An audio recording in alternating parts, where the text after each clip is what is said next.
try to stop people from taking selfies and all of that. So, Corinne, let's cheer for you. this.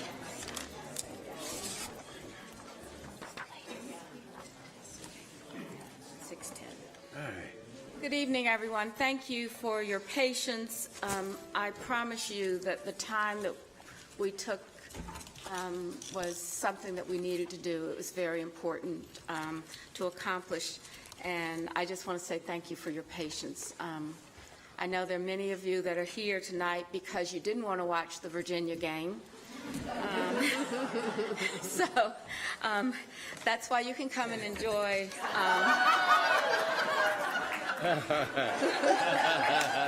She didn't bring it up.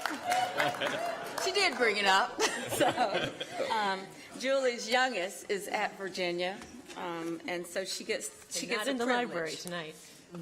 She gets the privilege there. So I'd like to call the April 8th meeting of our Charlotte City Council to order, and welcome all of you, and again say thank you for your patience. We're going to have introductions. We're going to start with our Deputy City Clerk and go around the dais. Good evening, Emily Kunze, Deputy City Clerk. Good evening, Matt Newton, District 5. Greg Phipps, District 4. Good evening, Luana Mayfield, District 3. Good evening, Dimple Ajmera, Council Member at Large. Good evening, James Mitchell at large. Good evening. I'm Vi Lyles, and I serve as your mayor. Good evening, Julie Eiselt, Mayor Pro Tem, and serving you at large. East Braxton, Winston. I'm Ed Triggs, District 7. Good evening, Justin Harlow, District 2. Larkin Eggleston, District 1. Marcus Jones, City Manager. Patrick Baker, City Attorney. So we begin our meeting with an invocation or an expression of inspiration followed by our Pledge of Allegiance. The invocation is done by a council member, and it is to actually help us work better together. You guys are fine. We're the ones that need all of the work and support that we can get. So you're welcome to follow Ms. Ajmera's lead, and as immediately after her expression or invocation, we will stand for the Pledge of Allegiance. Okay, Ajmera. Thank you, Madam Mayor. So if you may, dear Lord, we are thankful to be here tonight to serve this great city. We are grateful for those who share the concerns that our city faces. Keep us in line with what you have called us to do, which is to build each other up and not tear each other down, to be the servants you so graciously appointed us to be, to see that every resident is living a prosperous life, and finally, that we find solutions to many issues that our city faces. Also, please remember those Charlotteans who have been the victims of deadly violence this year. This year alone, 37 families have lost loved ones in Charlotte, and that is totally unacceptable. Lord, please cover the rest of this meeting to be productive and peaceful. Amen. Amen. If we'll stand for the Pledge of Allegiance, please. I pledge allegiance to the flag of the United States of America and to the republic for which it stands, one nation, under God, indivisible, with liberty and justice for all.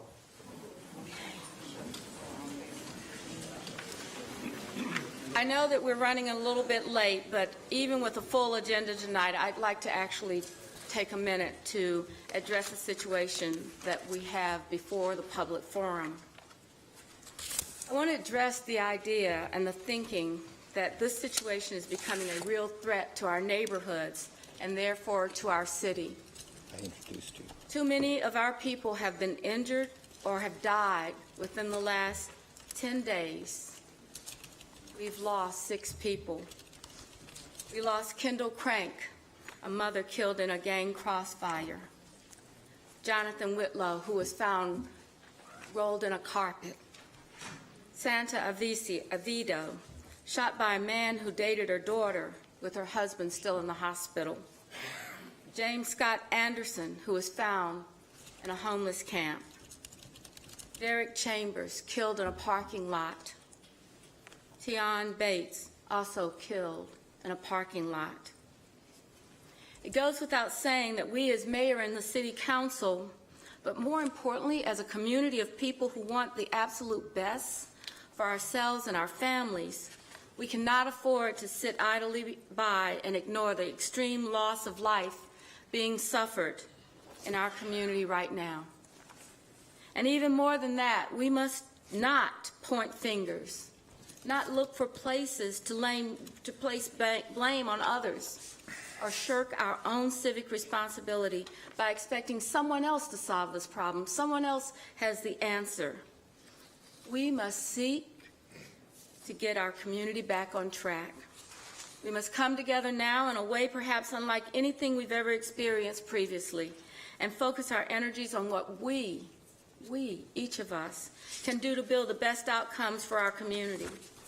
Instead of focusing on the harm we do to each other, though it is important to acknowledge and to be truthful about the various sources of our pain, we need to work collaboratively from all corners of our community to effectively challenge and overcome this epidemic of gun violence that is spreading too quickly in our streets and across our neighborhoods. Like my colleagues, I'm out in the community. We know that we aren't in charge of everything, but we are in charge of is doing everything that we can possible to be a part of a greater community, something greater than just living here in Charlotte. We need to deal with this, and we need to know what approach we should take and how we will make a difference in our own neighborhoods, and not just in our own, but in neighborhoods that belong to others. As civic leaders and community members, it's important that we advocate an inclusive approach that enables us to work across lines and in some instances even across ideologies, because we have to tackle this issue. But let us be clear. Gun violence of any sort cannot become the norm in Charlotte. This is our city.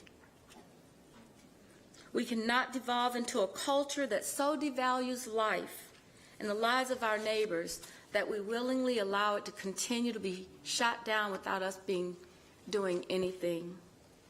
We must do everything in our power to correct course and reverse this damning and disconcerting trend.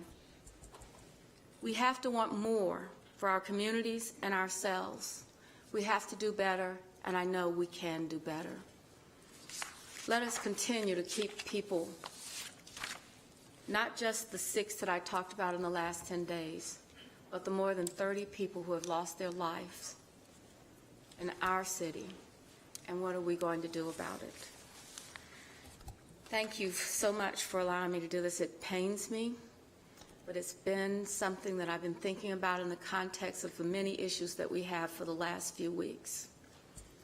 So I appreciate that, and I expect that we're going to hear more about it as we go forward as the city and the city council.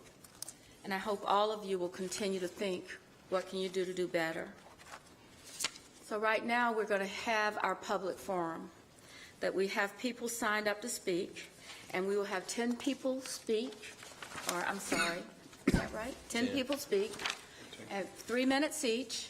I'm sorry, Ms. No, I was under the impression you were going to go to the 15, and that's what we've been telling speakers. Well, if we tell you it's 15, it's 15. That's easy enough to fix. We have a motion on our item on our agenda to make that a part of our procedure. So we're going to go to that agenda item first. Help me remember which one it is. 14. Item 14.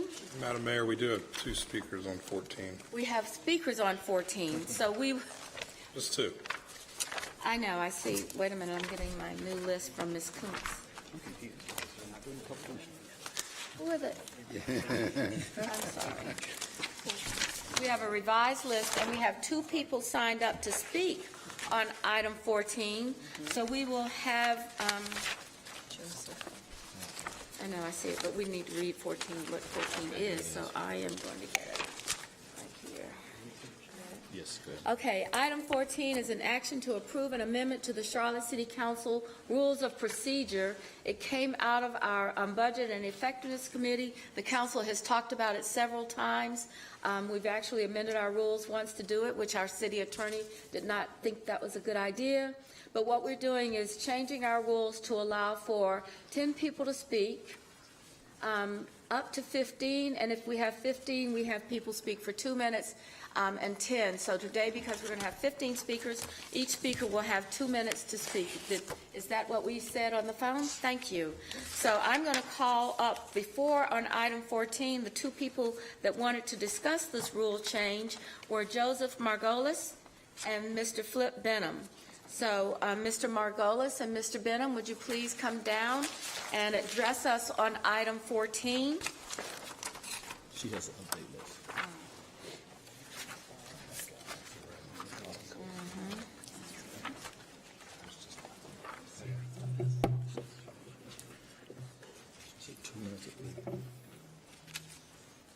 2 minutes each, okay? All right, Mr. Margolis, good to see you. Good evening, Council. It's good to be here. I noticed this item on the agenda tonight, and I'm generally supportive of it. I really like the idea of allowing even more people to come and be heard before this dais, before these seats. So thank you very much for your work on this issue.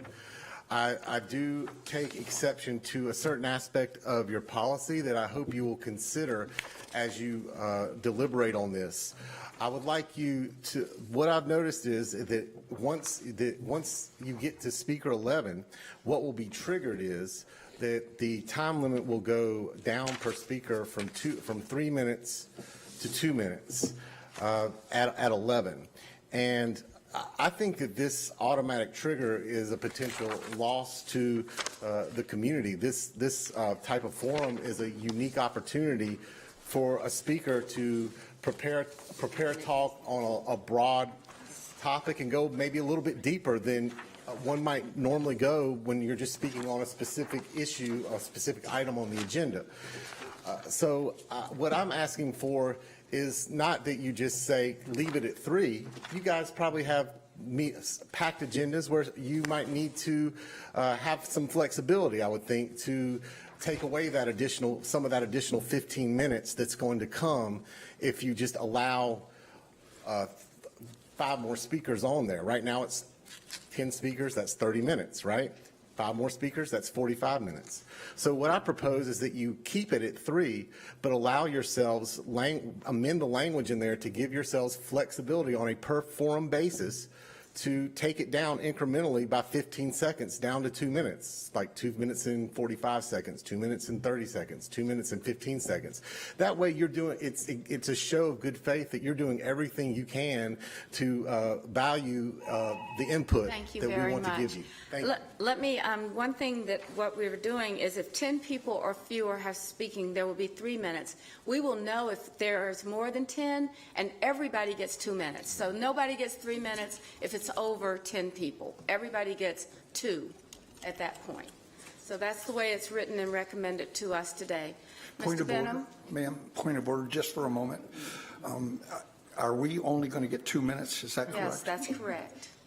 Thank you very much.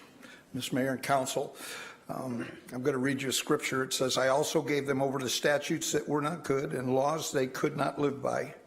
I let them become defiled through their gifts, the sacrifice of every firstborn, that I might fill them with horror so that they would know that I am God. What is happening in our streets, blood coursing down the corridors of our streets, our workplaces, and our schools? And we're just sitting there looking at each other with awkward amazement saying we've got to be inclusive and we're going to get together and we've got to be better than this. Sorry, point of order. You have to be speaking on the subject that we're talking about. I am, ma'am. Now, just a second, please don't interrupt me. I am going to get exactly there because I want our voices to be heard. And unfortunately, they are not being heard by you. And you're making laws now that will change and really reduce our opportunity to speak. You should have, every time that this group, council meets, an opportunity for people to speak and address this council. That would be, don't make it one time a month that you're going to do a citizens forum, but make it every time you're here. We are the people. You are our servants, and you need to hear from us. Now, why you changed this this rule number 5, why you changed it from citizen forum to public forum, I began to understand. I didn't realize because I looked at what citizen means. Here's what citizen means according to Webster's dictionary. Citizen is one who enjoys freedom and privilege in the city which he resides. He is a free man of the city and distinguished from a foreigner or one who is not entitled to its franchises. As a citizen, one has the privileges of exercising elective franchise or can vote. Listen, you are limiting our speech in the name of I'm trying to broaden it. You are limiting it. You are squeezing out every last breath of liberty we have. Now, you need to listen to the people because we are a government of the people, by the people, for the people. The first person that quoted that was not Abraham Lincoln. It was John Wycliffe, and it was in the preface of his Bible, that the Bible is for the government of the people, by the people, and for the people. That was in 1381. These are important things, and you have denied and are removing God from the foundation of this country, and we need God if we're going to get this thing right. If my people who are called by my name Thank you very much, shall humble Mr. themselves Benham. and pray and seek my face and turn from their Thank wicked you, Mr. ways. Benham. This is the end of your time to speak. Do I have a motion before the city council to approve? So moved. I have a motion and a second. Second. Any discussion? Mr. Winston.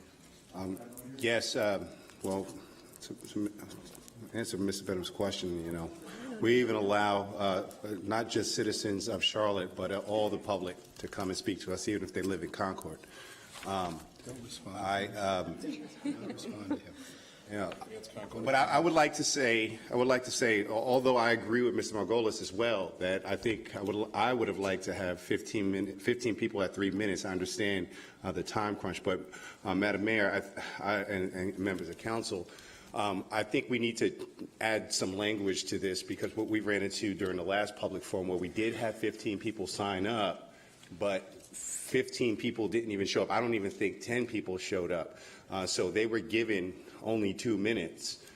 So people actually lost the ability to address us. So I think we should add some language, if possible, to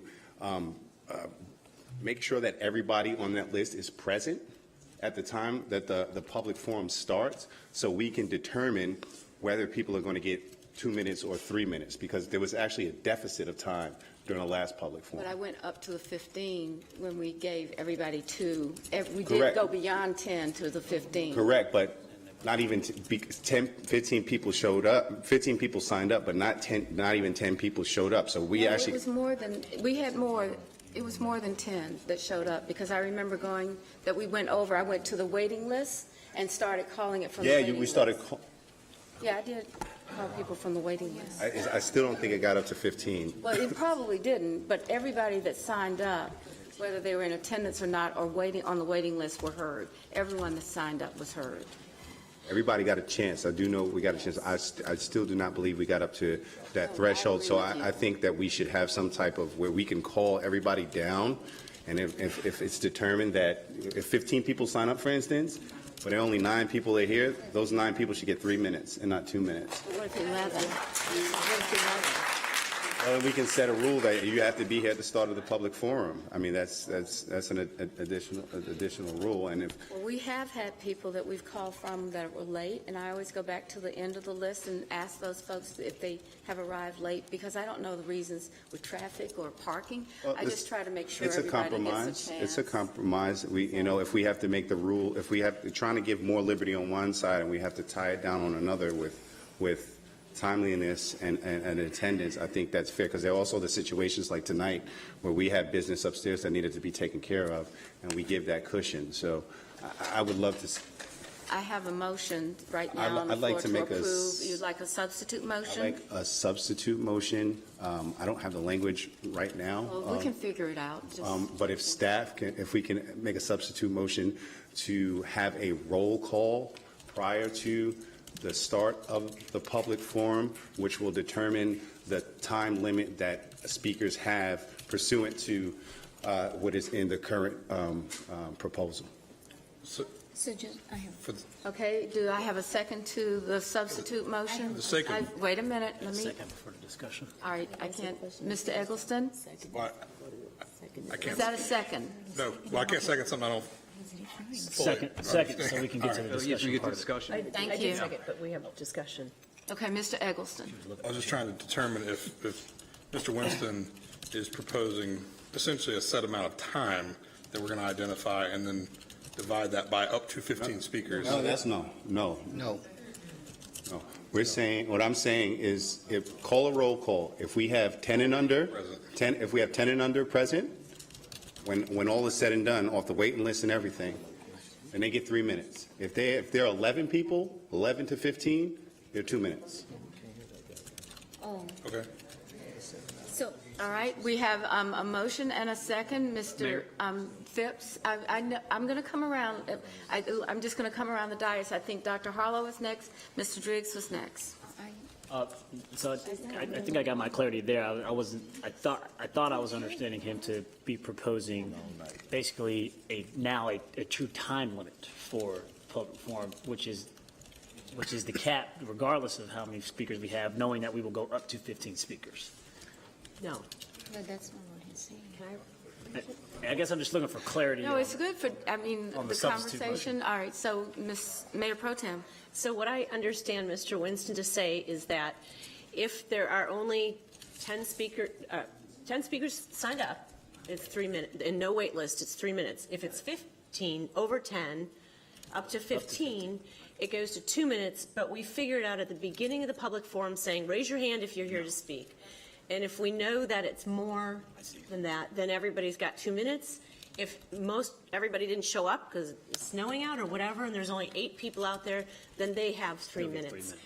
But what we'd have to do then is that anybody who shows up after that, up to 10, doesn't get to speak, right? If we said everybody gets 3 minutes. So that would be That's the down. Mr. Driggs.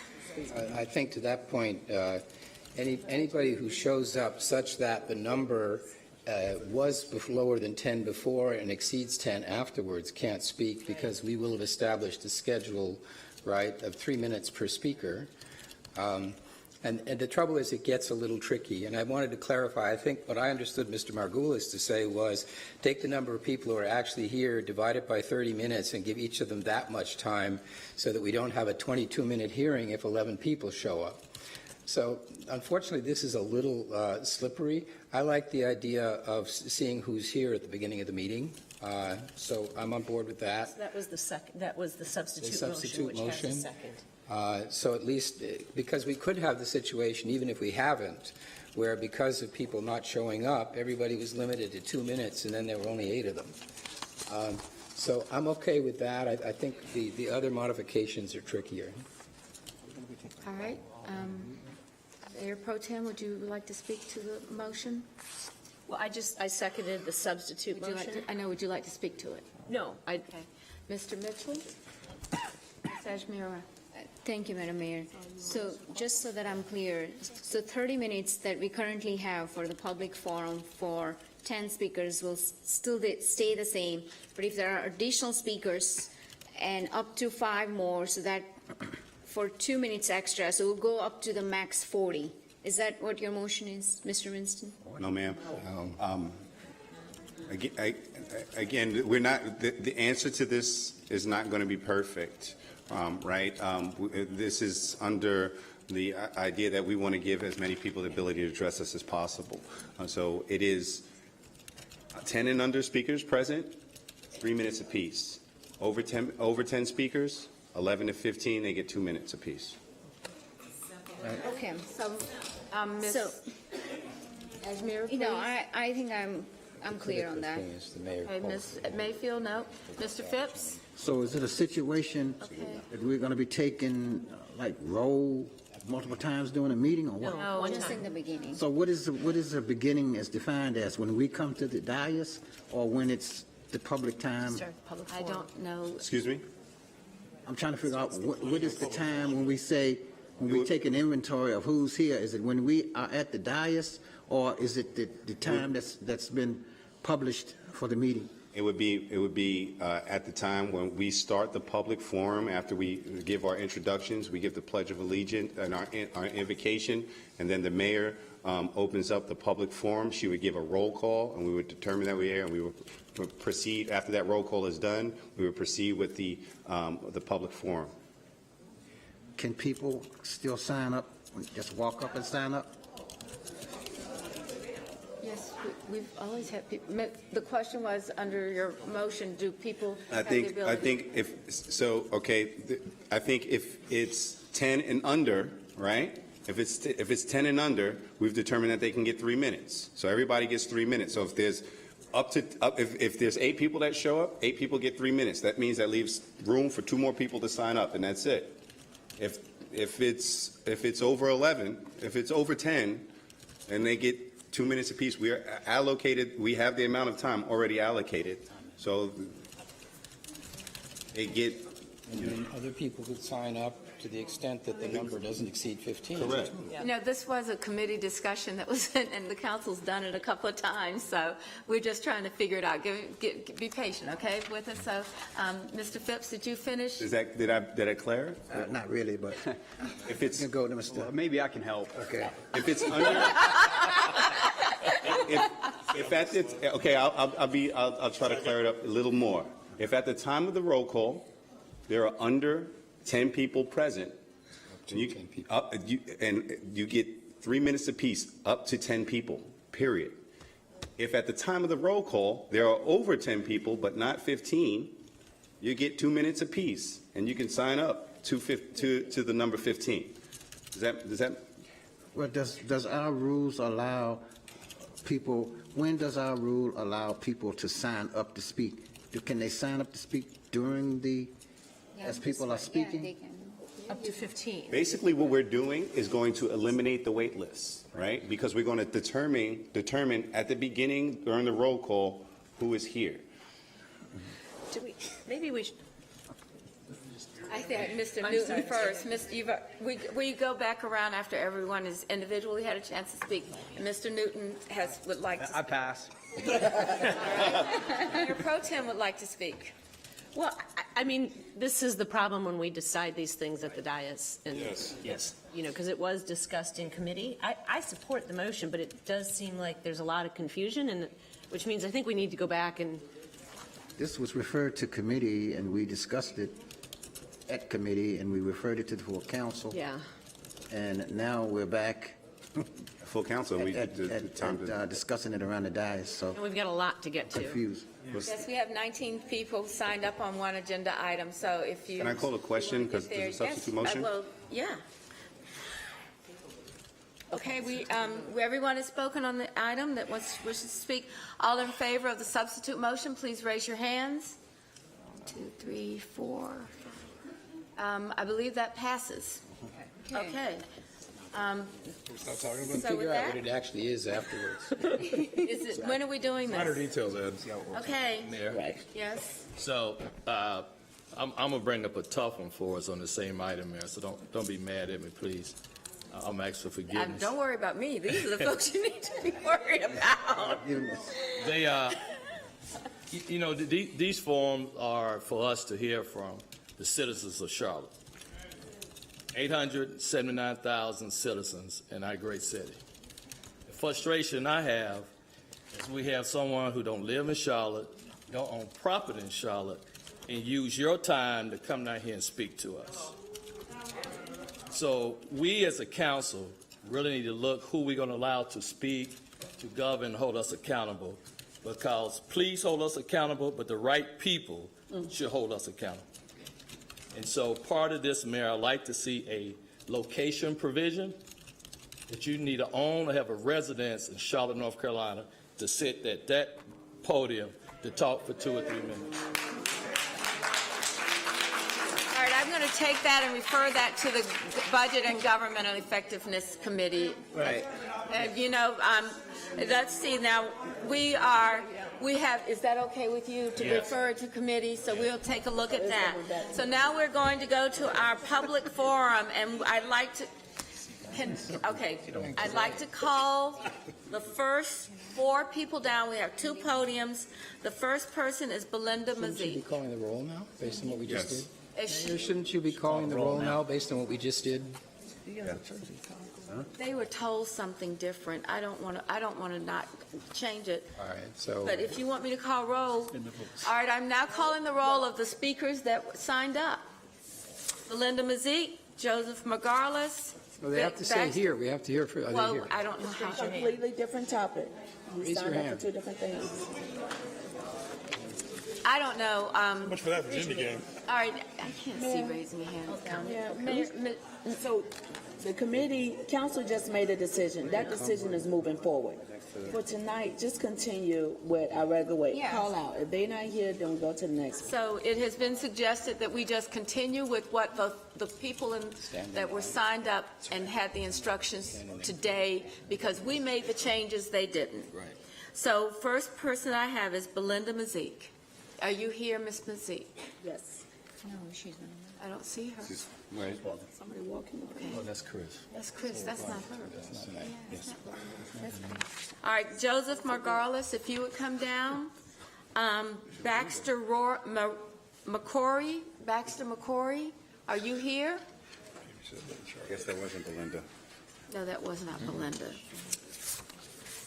And then following Mr. Margarlis, Jennifer De La Hara, please come down. And then I think Ms. Navarrete was taken off of the agenda, isn't that right? Yes. Yes. Michael Norman, come on down, and there's a podium over here, and those are our first 3 speakers for the day, for this evening. Okay. All right? You have 2 minutes. Because I have 15 people signed up. Oh, okay. Fair enough. Not because, Should we okay. explain that again? Please, You would either way. please start. On March 25th, I streamed your meeting just in time for a spirited discussion on the state's housing tax credit program. I learned something from it. Yet, for the entire 50-minute back and forth, the word segregation was mentioned only once about this topic. And at no point was any of this discussion framed inside the City of Charlotte's role in implementing and entrenching structural racism in our city and the devastating generational impact that's resulted upon its black citizens because of it. Tonight, I'm asking this body to undergo a process where you start grappling for language to enable us as your constituents to join you in these types of discussions. My fear is that there are certain consequences that we may not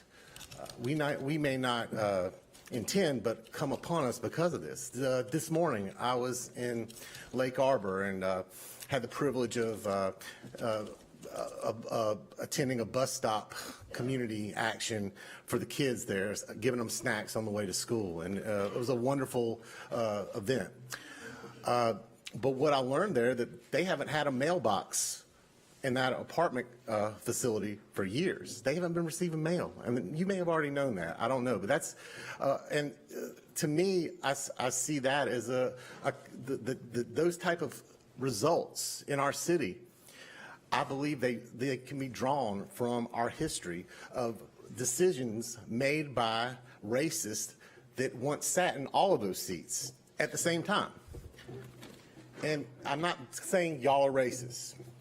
I believe everybody has in that seat, those seats have the best intentions for this city. What I am saying is that we have work to do. Thank you very much for calling that to our attention. Mr. McCory, and so we'll go with Jennifer De La Hara. Good evening.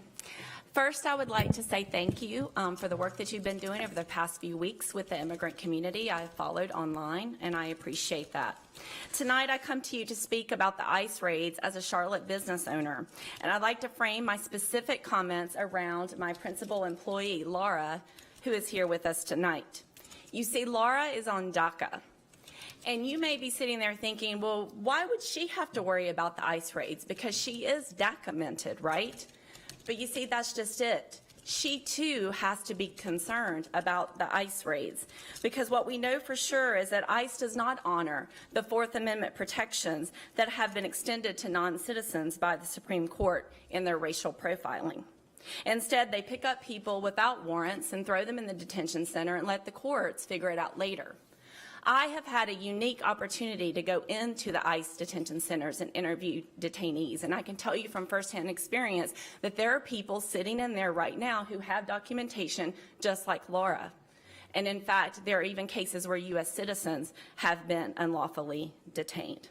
So what I'm asking you to do is to make a bold step as a city and not just consider it that it's not something under your purview. I know that there are things that you have been doing and I'm appreciative of it.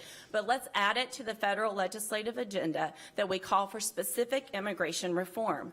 Laura should not be living in a constant state of unknown, one day excited that the court just blocked is keeping her here, and the next day wondering if she's going to be kicked back to a country that she has not visited since she's 2 years old, being forced to abandon her American-born son, and being forced to forfeit on the Wells Fargo lien on her home.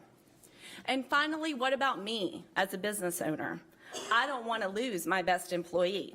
We need to do more as a city. It's not just political. It's a humanitarian issue, and it's an economic issue when we think about the fallout that will happen. Thank you very much. We appreciate that.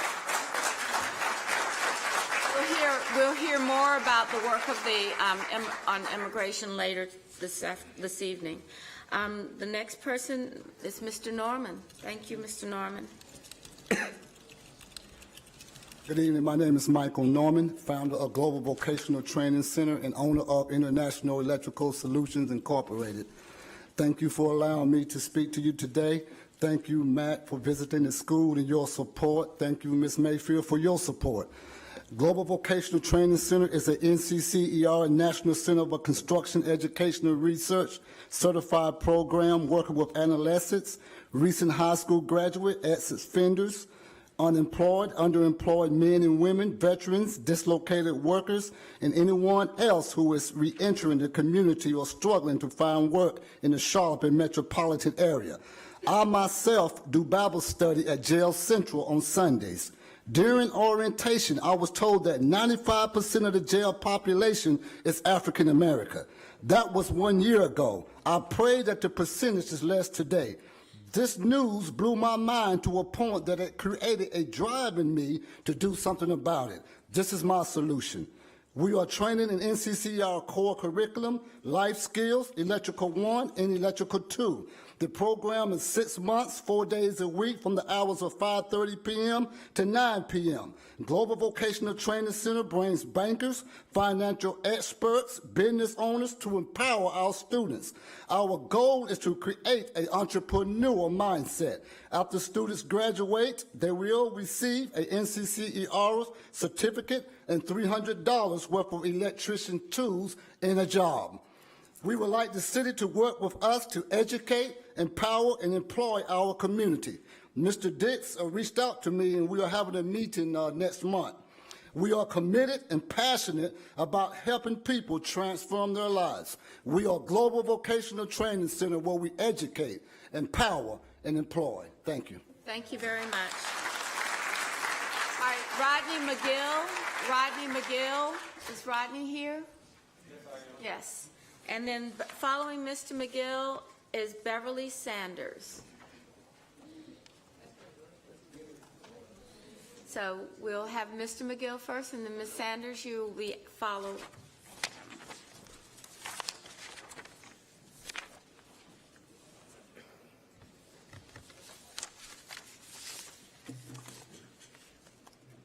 Just spent about $30 to get down here, wait about an hour and a half, but you know, that's my duty to do this. speaking for the black people in Charlotte, North Carolina, and to Mayor Bilal specifically about your statement 2 years ago before the election, when you said that Charlotte's problem was based on there wasn't enough focus on race and poverty. We would really like to hear from you and see how much focus has been put on in the last 2 years in your administration in the RNC, race and poverty. Braxton, appreciate you, man. I appreciate what you did right there. I understand more of what you deal with on a day-to-day basis now.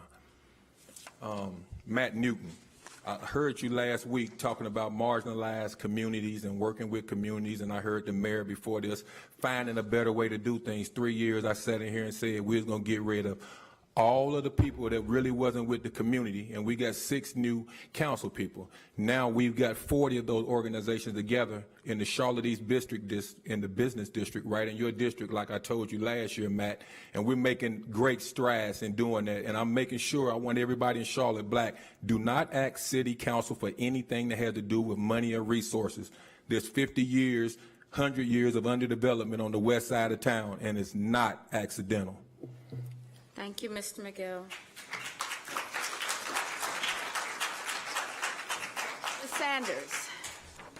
Good evening. My name is Beverly Sanders, and I am Vice President of Next Level Leadership's inaugural class. Next Level Leadership is a nonprofit leadership development organization created to empower African Americans to lead. The program is intentional in creating knowledgeable African American leaders for ever-changing futures of our communities, city, county, and state. As a Charlotte native and City of Charlotte employee, Next Level Leadership is near to my heart because it is helping me build the network and skills needed to lead the very community that raised and shaped me into the woman I am today.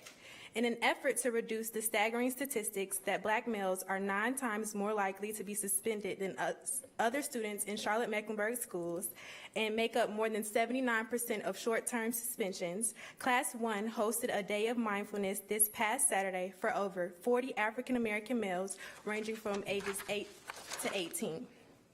The participants were taught yoga, meditation, healthy expression through a drawing exercise, and critical thinking skills through board games. After the event, the feedback received from participants was that they felt focused, peaceful, empowered, courageous, and loved. Officer Joe Pendergrass of CMPD said it was a phenomenal program and that all students of the targeted ages should receive this training. The Be Mindful event was a day to help students stop, breathe, and think. Throughout the program, we have heard from dynamic leaders in the community. A special thank you to Housing and Neighborhood Services Director Pamela Whiteman, Fire Chief Reginald Johnson, and Police Chief Kerr Putney for speaking with our class about their duties and the great work they're doing in our community. Class 1 of Next Level Leadership is comprised of 22 amazing people. Those who are present, please stand. As we did with the Be Mindful event, Class 1 will continue to implement the teachings and strategies learned to ensure the future success of Charlotte and its residents. On behalf of Next Level Leadership, thank you for your time. Thank you very much.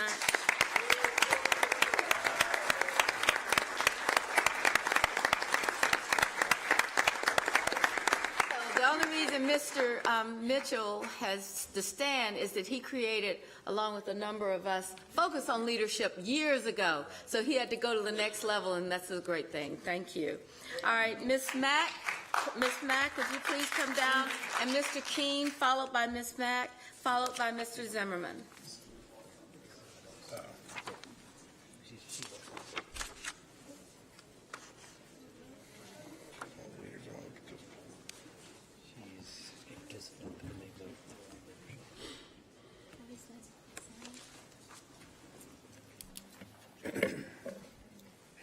Good afternoon. Thank you for allowing me the opportunity to speak. I'm here to speak about the intersectional justice that's necessary here in Charlotte, specific to equity and climate change. Over 100 individuals from Charlotte were sent to Atlanta a few weeks ago with the NAACP to really learn what climate reality is under the guidance of former Vice President Al Gore. And they left amazed, shocked, and horrified of what climate reality is. I've learned recently that here in Charlotte, the program that we had and the committee that we had has now been placed under a general program or a neighborhood program. And what we decided was it was more important for us to have an intentional move, deep dive conversation about how do we save this planet and how do we save our city. And so we believe that it's necessary for us to have a separate and set apart committee of individuals from the community who've been doing this work for over 10 years to ensure that we do the right thing by all citizens of Charlotte. More importantly, when we look at all of the justices we work for, whether it's equity, educational, homelessness, creating housing, the most important thing is saving this planet. You may not know this, but 92 scientists all over the world have determined that we have less than 12 years to save the Earth. The Earth will be here, but it will be uninhabitable. So all the other things we work for won't mean a thing if the Earth is not safe. Clean water, clean energy, clean air is a human right. And in Charlotte, we don't have that every single day. We have students who are drinking water with lead in it right now. Please, if you do nothing else, set apart a committee to specifically deal with climate justice, climate reality. Thank you, and God bless you. Thank you. Mr. King? That's right there, fine.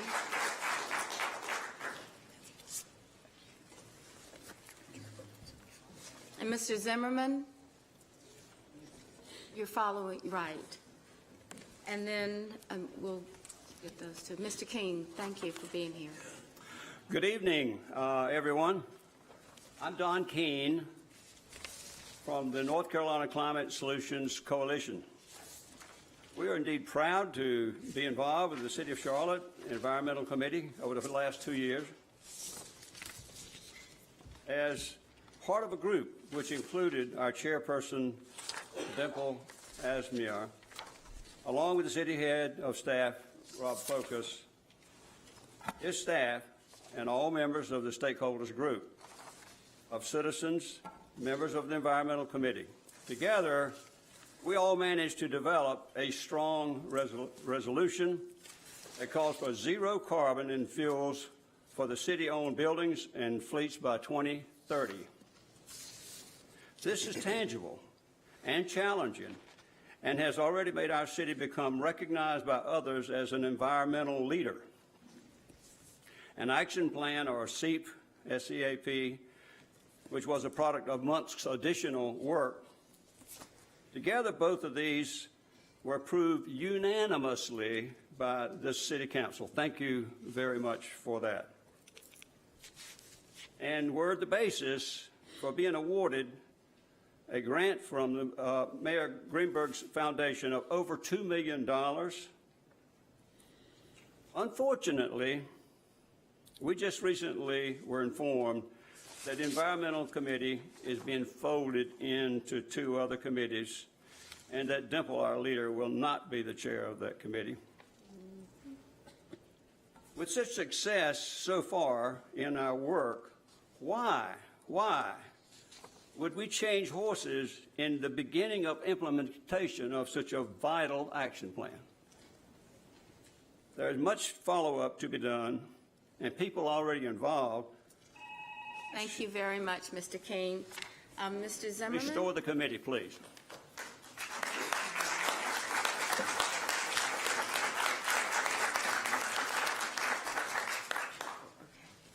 Thanks, Mr. Keene. I'm here to mirror Mr. Keene's remarks in a slightly different way. I also am a member of the CHARMEC Climate Leaders Group. I want to apologize to the 2 chairpersons who have lost the other chairs of the other committees. I'm not as well informed on the other committees as I am about the Environmental Committee, and I've really been focusing totally on the Environmental Committee in terms of the climate change crisis that we're all going through now. Very briefly, I just want to address my remarks to the Honorable Mayor that on a personal level, we've interacted many times over the last 7 years or so, especially in regard to your leadership of the Planning and Transportation Committee. I've found you to be always deliberative, almost always responding to my emails. I remember at one point You thanked me for being kind of your conscience on one of the issues that came up.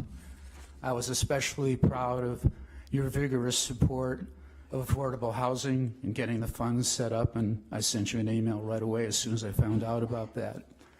So obviously, knowing not only our relationship, but your reputation for being collaborative and working in partnerships and listening to people, I was really quite surprised by this decision. All I'm asking is you take some time, take a step or two back, think about it, think about the future 2 years, 4 years, 6 years into the future, and not regret the decision that you've been making to combine the committees. That's all I'm asking. Thank you again for your support. Thank you. Is Edna Cherico here? There? Oh, there. Thank you. Look on that side. And followed by Ms. Cherico, it would be Mary Ellis Stevens.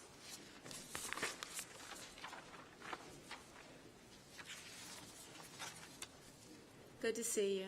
Always good to be an elected official on the other side because your term is over, right? Yes, so I sympathize, but don't regret. Not you.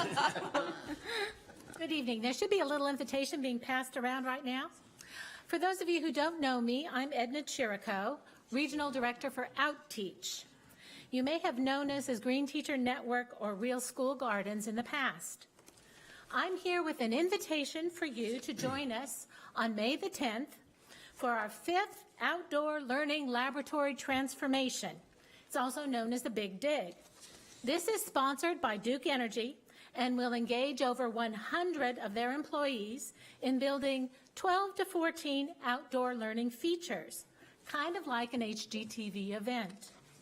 OutTeach does two things, which support your upward mobility, environmental, and community engagement goals.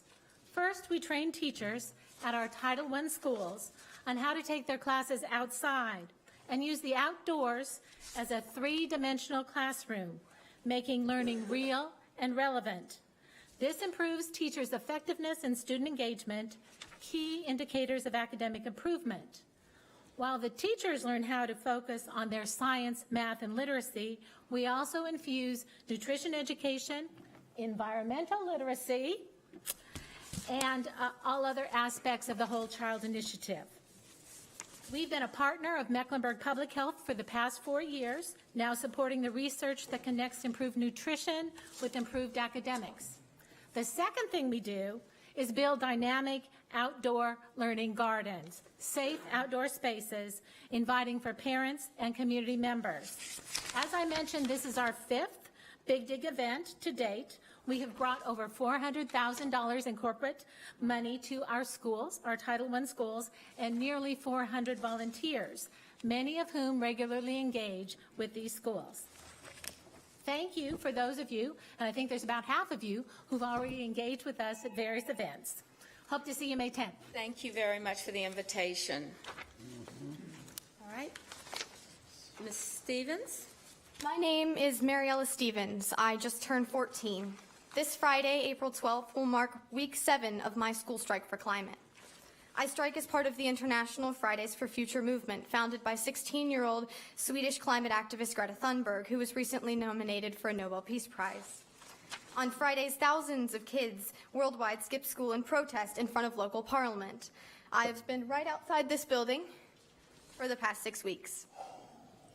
And we demand climate action and climate justice. On March 15th, 1.5 million students worldwide striked. I am here regarding the mayor's decision to merge the Environmental Committee and 2 others into a joint neighborhood committee. The environment will now receive 1/3 of the time and attention that it used to, and 0.1% of the time and attention it deserves. The SEAP is an extremely ambitious plan that is crucial to the future of Charlotte as a sustainable city, and there is no question that it requires a committee to oversee its implementation. Please restore the Environment Committee. You owe it to your children, your grandchildren, your constituents now, and your constituents in the future. If that is too abstract, you owe it to me. Let me close by saying that if the environment is important enough for me to sit alone for 5 hours every week for the past 6 weeks and then spend another 5 hours making up the work I missed, the environment is important enough for it to have its own committee. Thank you.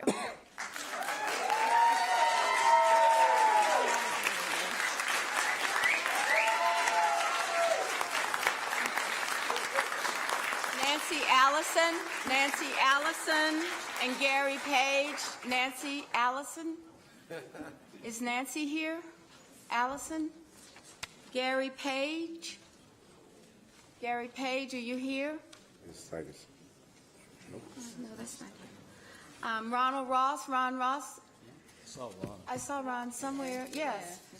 There.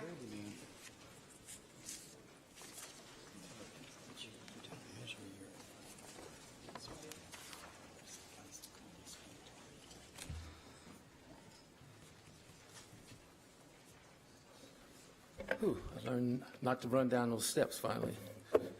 Anyway. You're in good shape. Okay. Good evening, Mayor Lyles and council members. My name is Ronald Ross. I'm president of Northwood Estates Community Organization and also a member of the Historic West End Air Keepers, affiliated with Clean Air Carolina. We just completed a 2-year study collecting data in regards to the air quality that is on the Beatties Ford Road corridor. And I think you just received that recently, the report of that. And this is, if you can see over here, you got it, right? I don't know if we've seen that, but I'm sure we'll find it. Okay, please do. We'll look Thank for you. it. And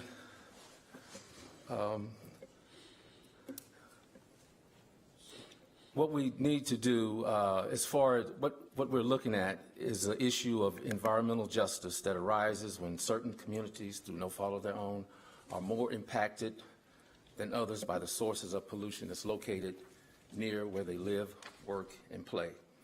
And so we've started an initiative on the Beatties Ford Road corridor to address these issues by obtaining the data with the air quality information, getting our residents involved in advocacy and training, and throughout the corridor.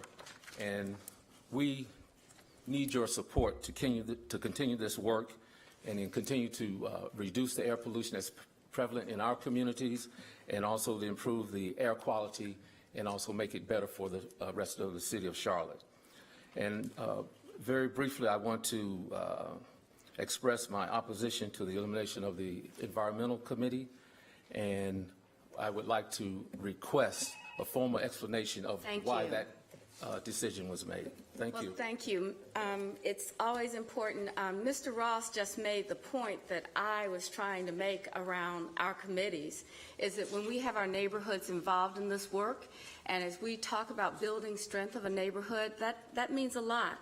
But I know that several of you have questioned what's this new structure for our council committees. And I want you to know this wasn't done. I always tell people that you may not agree with my rationale, but you'll know my rationale, so I'm going to give you my rationale to it right now. You know, what's important is not how necessarily we do the work, but that we get the work done. And it's not the specific name or a composition of a committee that drives the work of this council.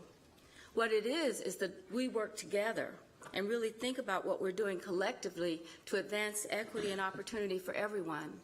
You know, I was at Clark Atlanta University when environmental justice was not a word that everybody knew.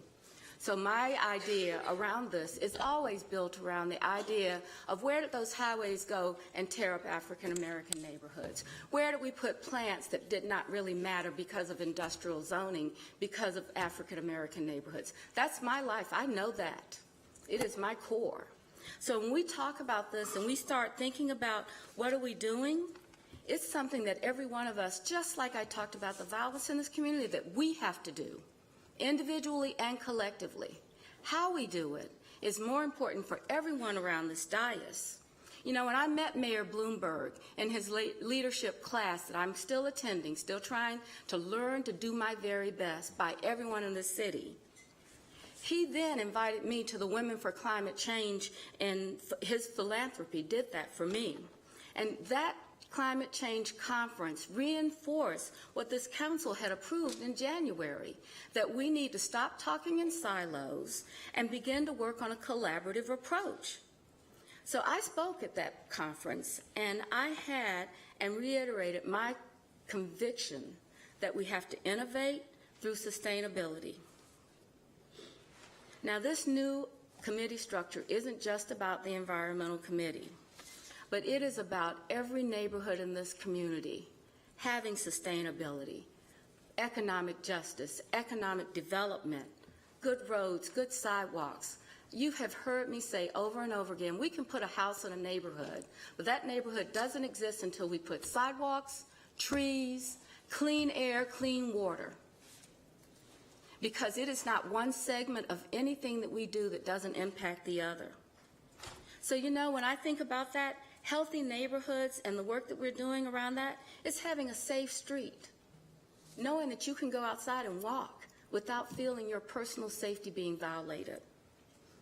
It's where we protect people from dirty water and dirty air. And if we're going to do that and pursue the new job opportunities presented, we have to do it on a neighborhood focus.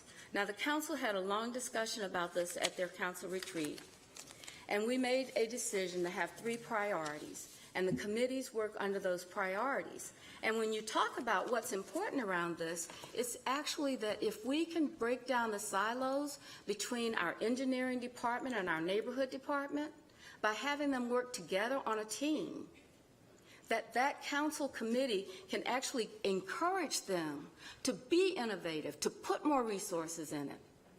Now, we can have housing all day long, and you know that's my heart. But I know it's not enough, because I grew up on a street where I saw life every day and valued it. People went to work, they had jobs, they supported each other. And that's what this committee structure is about. It is about getting people to think holistically about how we improve our city. And it's not something that I came up with on my own. I'm not that smart all the time, just a little bit, but not all the time. But this was a collective conversation among a group of people that serve you all. Now, the other thing that I always say about myself, let's try it. If it doesn't work, we fix it. But if we don't try it, we're going to end up with these same silos that we've had. In fact, every member of this council has come to me and said, well, you know, you're doing housing, but what about this? And I think that was the impetus for our change. And I commit to you that we're going to try this. And if it doesn't work, then we'll try something better. But this city has got to be able to pivot a lot more than just having the traditions. Now, all of that to say, I believe in the work of this council. I believe this work is structured in a way that we can deliver it. And I hope that you'll give enough patience and time to see if it works. So thank you for my rational explanation. Mayor Pro Tem. Mayor. I'm in Mr. Yes. Mayor Pro Tem. Thank you, Madam Mayor. I just want to offer a perspective on behalf of a council member who was never on the Environmental Committee. That doesn't mean that I don't have an interest in the Environmental Committee. I was very involved in the Sustainability Barn, which our council has under the new leadership of, and I'm sorry that all the people that spoke are leaving, because we listened. I'd also like to say that I ran for office on community safety, and I said that my #1 issue was community safety, but that there are 2 basic rights that we all as citizens have: clean water and safe streets. And just because, and nobody has mentioned, I haven't gotten a single email to point out that community safety has been eliminated too. That's also been rolled into this committee. But I don't think there's a council member here who will tell you that we have any less of a commitment to community safety. We talked about the 33 murders that we've had. It's pain, any murder, any loss of life. Have a community safety committee either doesn't mean has any less of a commitment to making our city safe or to keeping our water clean. And I just want people to know that you can certainly reach out to me with environmental concerns. I'm sure every other council member feels the same way. I have no less of a commitment to those issues than I did before as a council member.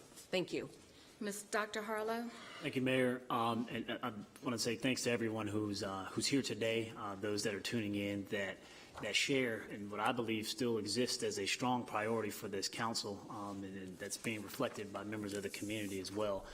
As the chair of this new combined committee, Neighborhood Development Committee, I want to assure everybody that we'll never consider a policy, not as long as I'm chair, without understanding its impacts on the environment.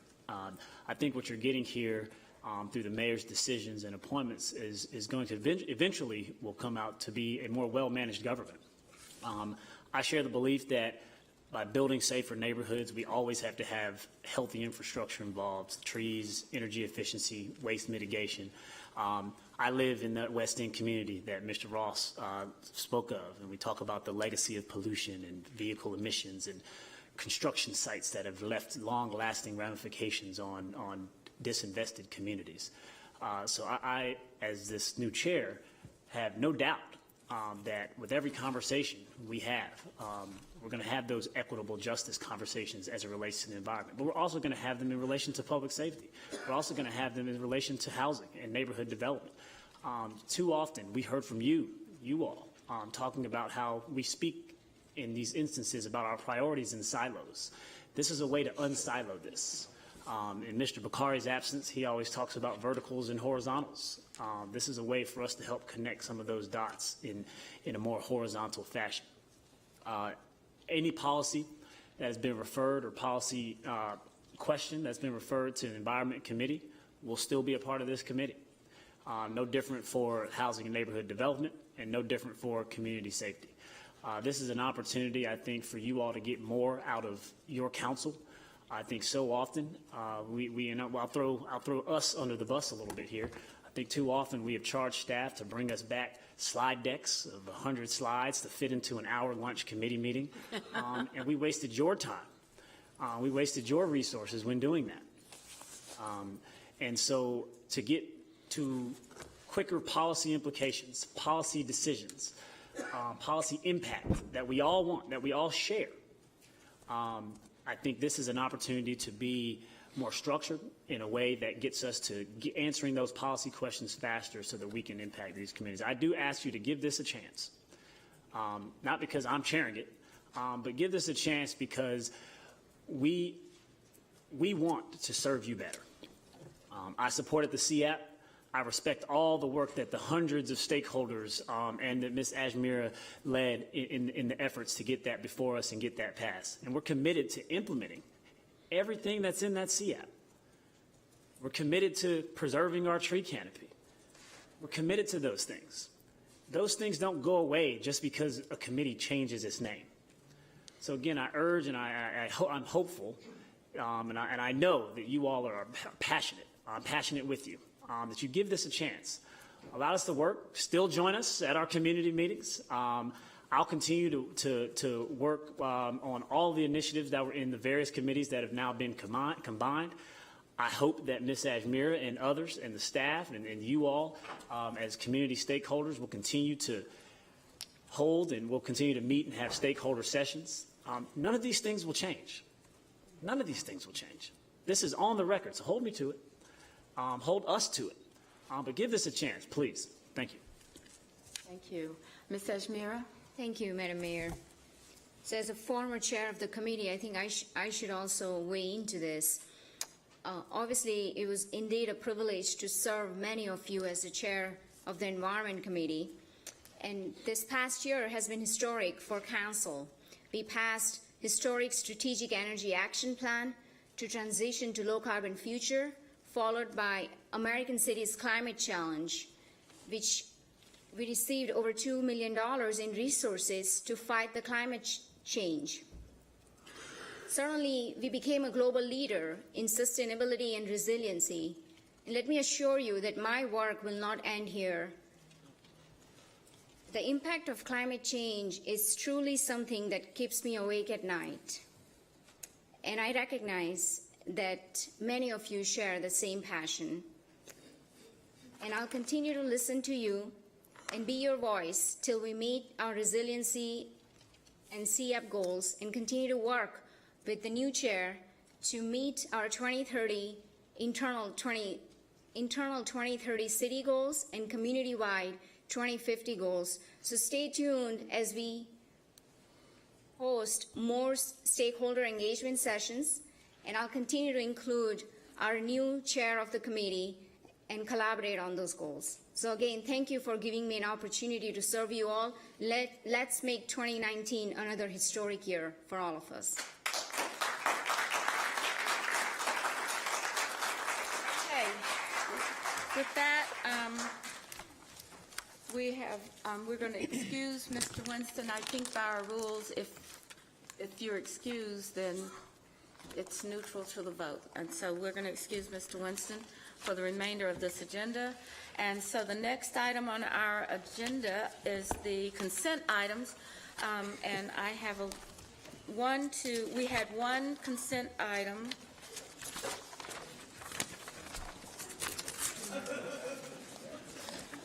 Oh, yeah, good. Ms. Mayfield, remind me which one that you wanted to have a separate vote. 23. 23. We will have a separate vote on 23, and I don't have any for comments, and then the item 9 was pulled by the staff. Item 24 was pulled by staff. Okay.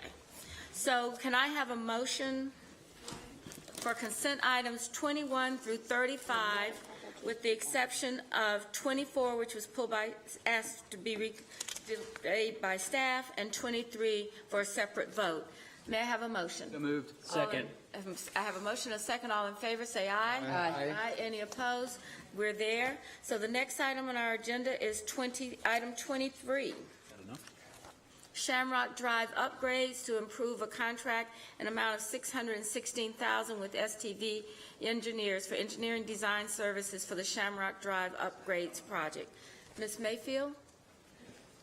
I asked Ms. Harris to provide information. I asked the question that we often ask, why such a low percent in minority participation? This is a $616,127,000 award with a 11.15% minority participation, which was a total of less than $70,000 out of $600,000. And Ms. Harris did share that the initial goal was increased by 2 to 3%, but I really hope that the city manager can express to our staff the expectation, because it's great when we sit around the dais and say how much we care about upward mobility and economic opportunity, but when minority businesses out of a $600,000 grant still have very little to no participation or are regulated as the MWSBE or the sub, opposed to possibly being identified as the prime contractor on the bid, then we're still falling short.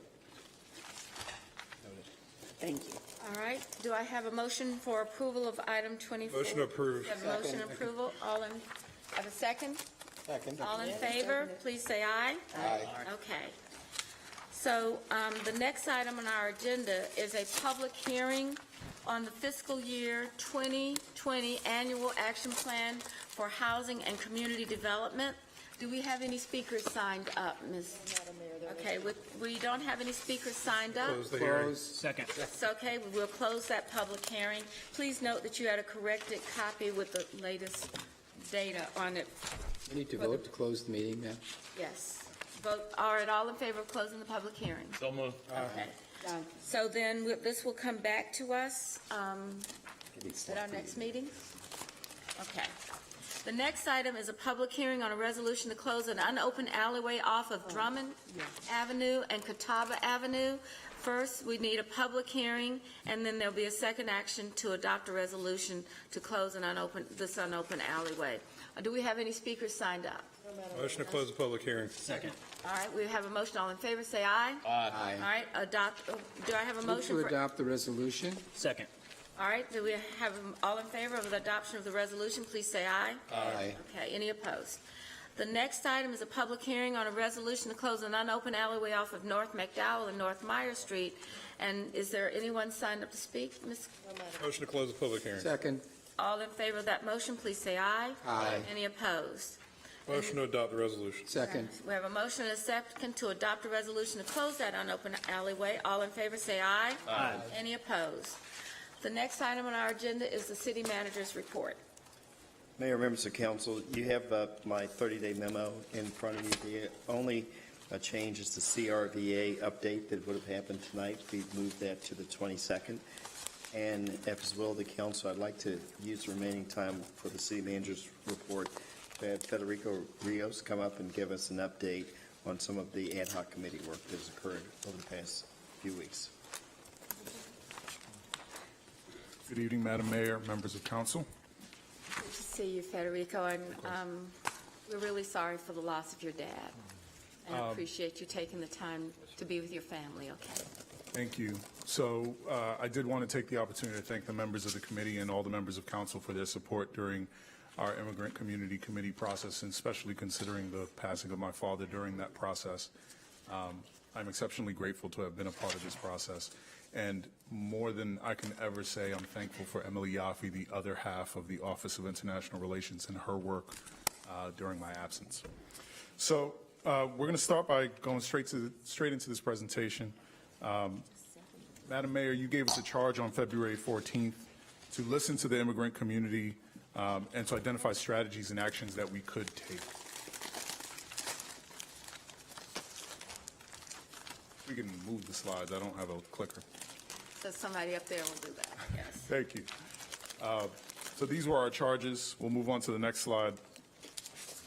We took on a bit of a different approach with these conversations. We didn't want to just hear from community members. We wanted to take the opportunity to educate first. And so we spent some time at the beginning of each one of these sessions walking through the differences between the different forms of government, federal, state, county, and city. And then we were able to go through a participatory policymaking process where we actually walked people through how to craft policy regarding the challenges that they expressed that they were facing in regards to these different forms of government. We had 9 meetings total. 7 of those meetings were district meetings. Again, thank you for all the council members that were able to come out to their individual district meetings especially. At one district in particular, we had 250 members attend, 250 individuals attend, so that 484 attendee total is incredibly large, but at one meeting we had a great deal of attendance. We also had 2 ancillary sessions, one ran by CBI where we talked with business members of our community, individuals that own businesses or were looking to be entrepreneurs, and got some input from them, and we also met with immigration attorneys. Next slide. So in these meetings, again, we cataloged what were the different challenges that community members stated that they were facing, and the way we categorize this is really almost by order of importance. You'll see that the top piece that we have here is multilingual communication. Over and over again in these meetings, what we heard from community members was that we were needing to do a better job of communicating in language of origin, in language of comfort with community members. We were incredibly proactive in the methodology that we implemented for these meetings, in that we offered simultaneous translation in both English and Spanish, and we're able to do some unique things through our government channel to offer translation in other languages as well. We also continually heard about the feeling that residents had about being invisible, sensing that they were living in the shadows and were not being heard, and that they were experiencing discrimination even when attempting to access municipal resources. Next slide. Again, considering some of the other concerns that were coming up, health concerns especially, we heard from community members that mental health needs were a large part of what they felt needed to be addressed, the stress that they were facing in regards to living in the shadows. And one of the things that persistently again came up was the need for more reporting from our city in regards to the positive impact that immigrants were having and the diversity of our staff and how well equipped we are to address their particular needs, not just from a linguistic context, but also from a cultural context. So again, we took a participatory policymaking approach, and in so doing, we were able to get some input from community members in regards to what they felt were areas that they would like us to begin to look to address. So first and foremost, they mentioned the need to understand CMPD, its policies and practices. They also stated that they would like to have a standing statement of support for them as a community. Improving information sharing goes along with the statements that we said earlier around showing up into community with the language of origin being focused upon. And the desire for universal representation, especially in immigration court proceedings, was also expressed. One of the other, so again, we were mindful as we were going through this practice to clearly denote what was in our purview and what was not. We stated that the things that did not fall in our purview would be considered by council members as things that they could proactively look to address in regards to their individual sphere of influence, but not something that they would necessarily be able to address as a governmental body. And so these were some of the items that came up in reference to that. Again, policies regarding CMS and some of the ID requirements that have come up. ID also came up in regards to state, the need for a form of identification, again, going back to the sense of invisibility. And then when you thought about some of how immigration reform plays into us, I think we've heard a great deal around the approach that community members desire for us to take regarding asylum seekers. But we also had an abundance of individuals that came and spoke about the challenges that are currently in place around H-1B visas as well. So again, the committee has determined that it is best to take a two-phase approach. And looking at this from that standpoint, it is the committee's recommendation to endorse the city manager to promote a citywide language access plan. So I want to be clear that we in the past have done many things to translate and interpret our services and resources, but we have not had a comprehensive plan that dictates how every department would function in regards to translation and interpretation. We also want to look at standardizing the incentivization of multilingual employees, recognizing that the more people we have that speak different languages, the better off we are positioned to serve the entire community. Also, we consistently heard that community engagement at immigrant and refugee serving organizations is important. We decided to go into the community and speak to community members where they felt comfortable and where language resources were readily available. And again, we had a good return on investment. The amount of effort that we put in, we got a lot of people that showed up to these meetings. We had also heard that there was a request for data, and these are, again, things that we can move forward in phase one, looking at the diversity of our city staff and being able to share that out with the community. Overwhelmingly in this, again, language access has come up. This idea that we as a city must show up into spaces where we can clearly speak the language of the individuals that live in this place. And so what's interesting is that Title VI of the Civil Rights Act mandates that municipalities have a language access plan. So this is something that is required by the federal government. And a language access plan, just to look off the slide a bit, states that we need to provide meaningful access to city programs and services by thorough interpretation services and translated vital documents. Again, I can't tell you how many countless times we've reviewed some of these documents, and they're challenging enough in English, let alone being accessible to those individuals who English is not their first language. Also, we need to ensure that we're looking, when we look at these documents and when we look at translation into communities, that we take into account the major languages spoken in those communities. And so we recognize that there's 5 languages that are most spoken in our community: Spanish, Vietnamese, French, Nepali, and Jugardi, and these would be the languages that we would first put forward. This language access plan is a facet of the larger Americans with Disabilities Act transition plan that we are undertaking as a city, that you all approved, that council approved in this past budget, that you gave $3 million towards. And so this functions as a facet of that larger work. I want to make sure that that is clear. And this is a foundational step. I think a lot of people come into this process thinking that we're going to get so many things done at once, but you have to take a foundational step before you can really move forward with any of this work. Language Access Plan allows us to continually communicate with community members. Moving on to the next slide. In phase 2, we're looking at utilizing a racial equity tool to ensure the diversity of boards and commissions. Again, we recognize that everyone's voice in our community is important, and we want to ensure that as we look at filling boards and commissions, that we're looking to ensure that we have diversity of opinion in those boards and commissions. We want to explore avenues to attract and expand the recruitment of bilingual employees. We've mentioned this several times over, to ensure that as we show up in community, we're able to speak the many languages that make up the fabric of our city. We also want to explore the creation of a Charlotte Compact. Compacts are things that different states have done. So far, there are 4 states in our country that have taken on this compact approach, which is a one-time statement. It is a value statement by which all policy is put through. So it's really a sieve to ensure that policies are equitable and accessible for all community members. And then we want to continue effectively evaluating our community engagement practices. We recognize that some of the success that we had through these meetings offer us an opportunity to see things in a different way. Being able to communicate with our community members in this way has afforded us a great deal of opportunity to better understand the challenges and issues that they face. So our next step is to reconvene the committee, and our chair has asked that that occur on April 17th, and we would have more information for you at that time. At this point, I will ask if you have any questions. Well, first of all, I want to say thank you. Your team, where are they? They deserve a great deal of applause. Mayor, if I could add again, Emily Yaffe, Alexis Gordon, members of the CRC and the Charlotte International Cabinet, Ruth Perez and Jorge Melades, who were a great resource to us. We are incredibly grateful for their service. I would agree with you. We are incredibly grateful for the resources and the activity and participation.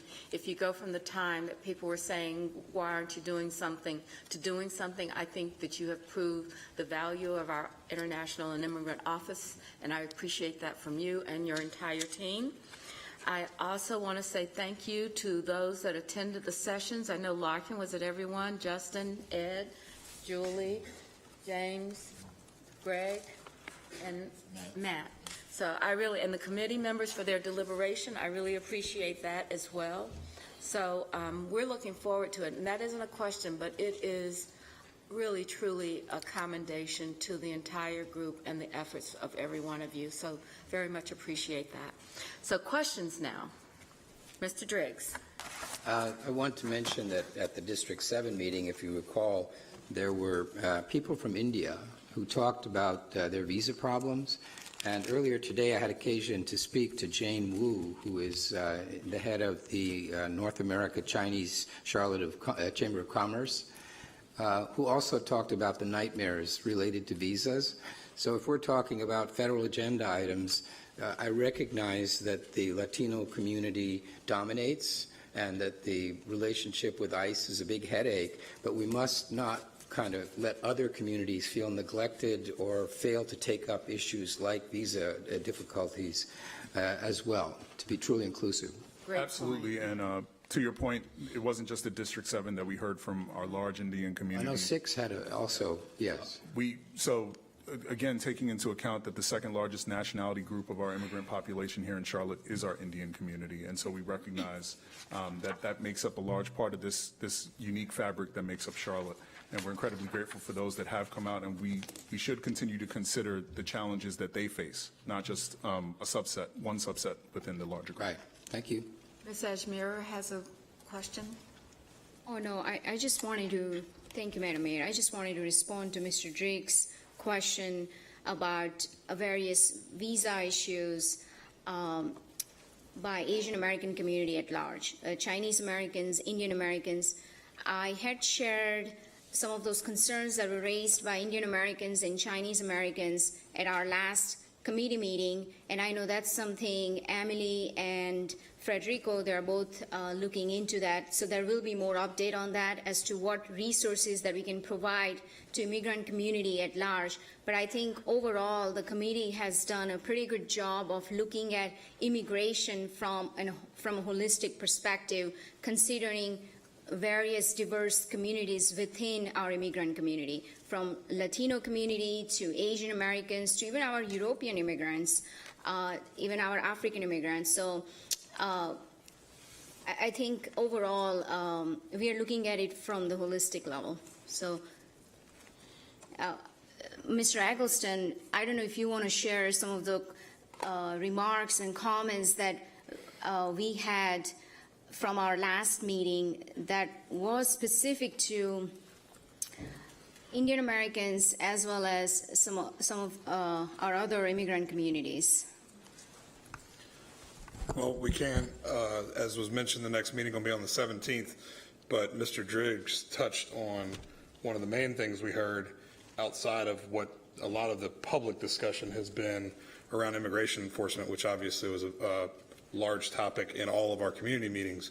But I think we do have some solutions that are going to take a little bit more fleshing out as it relates to things like visa and passport access and things that can benefit people for the entirety of our immigrant population. Obviously, some of the solutions that we'll propose and hopefully the council will adopt will be more specifically to the points that led to the creation of this committee.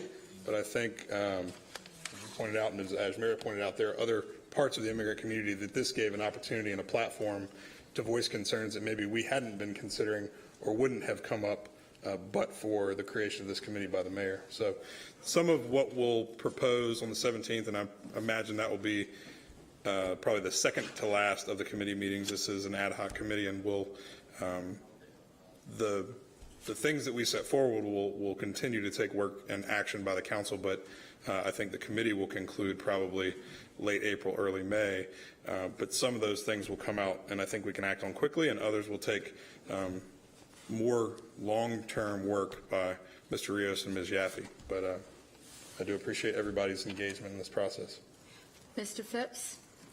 Yeah, I wanted to know, how are we leveraging the work that was done as part of the immigrant task force of a few years ago? I noticed some of the issues and concerns that are raised are similar to those that were raised during that series of public engagements.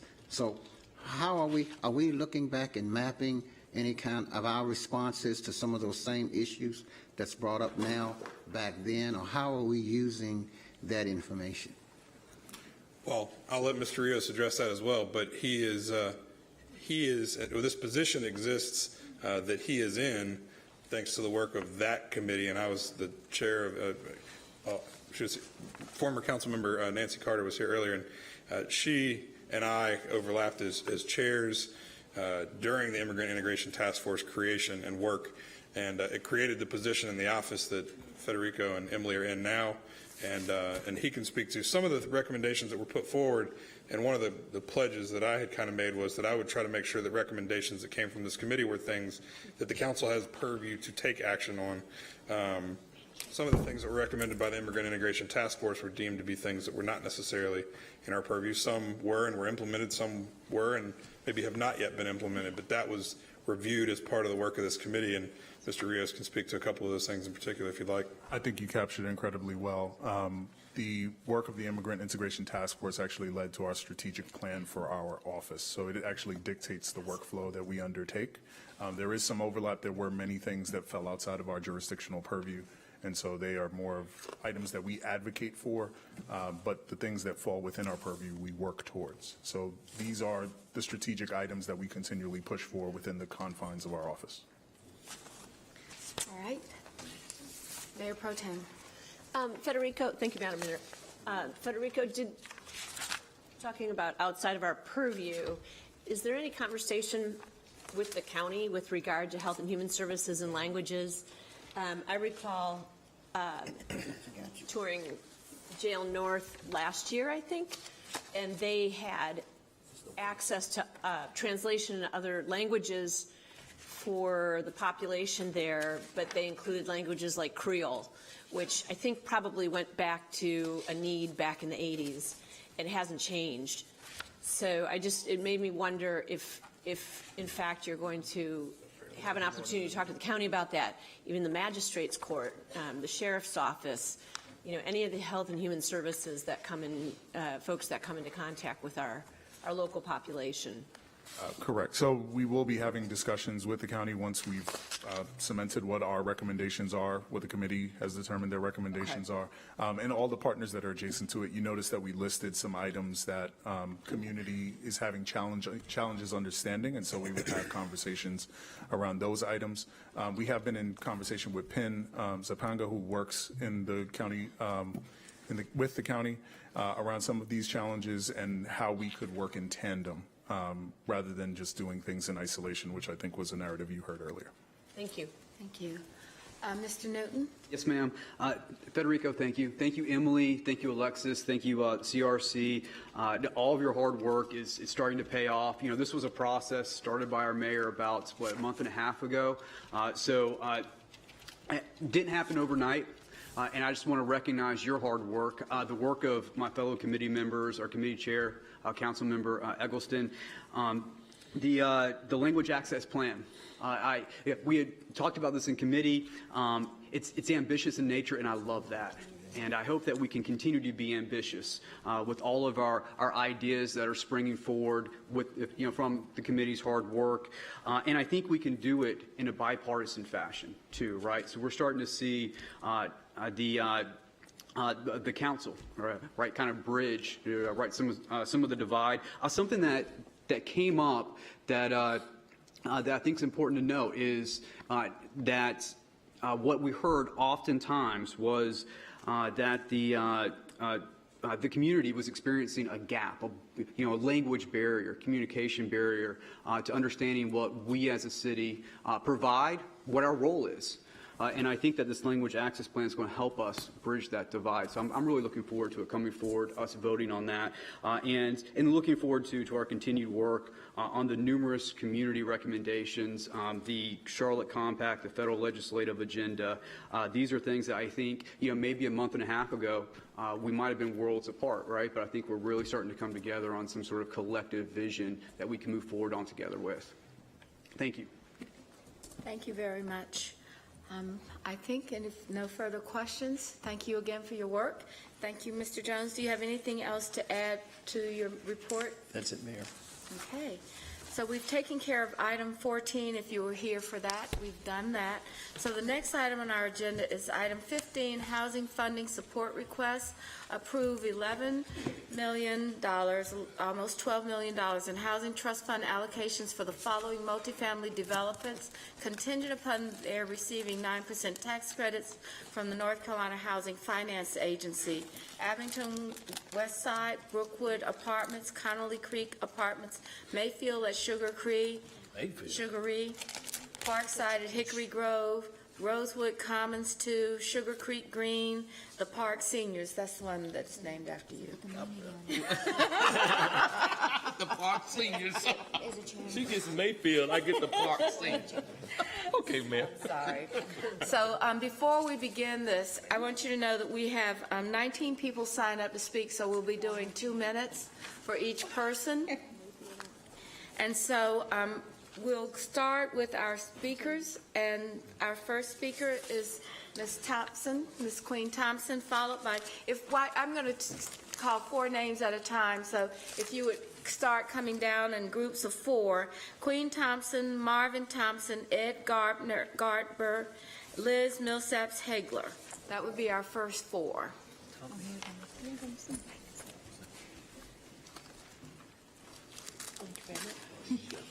Yeah.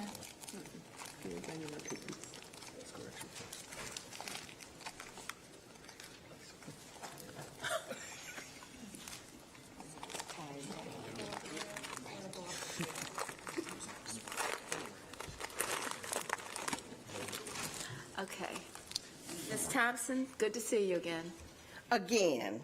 That's what I should say, good to see you always. Would that be better? Thank you. I come to you on behalf of my home, East Charlotte. And I come again to ask you, in the petition for the proposed multifamily housing project, Shamrock Drive and Hickory Grove Road, I ask that you petition this for an injunction and an abandonment of this motion. I do so for several reasons. Number one is personal. The city staff has allowed my property at 4920 Alice E. Orr Drive to be landlocked. We're asking for a review of the conduct and the economic interference that the city staff has engaged in. This is federal money, the city receives it, and we want to look at federal compliance laws and how we have been treated over and over. Number two, we are concerned that we do not have enough time as a community to offer alternative solutions. If this apartment complex is allowed, it's going to impair the infusion of the restoration of Eastland Mall Quarter. We have been devastated with some of the moves that our government has done. This has dismantled our community. And if we hope to overcome, we have to have some infusion that's going to revitalize East Charlotte. Putting a public housing project in this area would deter the efforts of revitalizing, bringing business back to this part of town. Urban planners know that concentrations of poor people create ghettos. They know this is more than just creating ghettos. It's about denying and dismantling public education. All right. Mr. Thompson?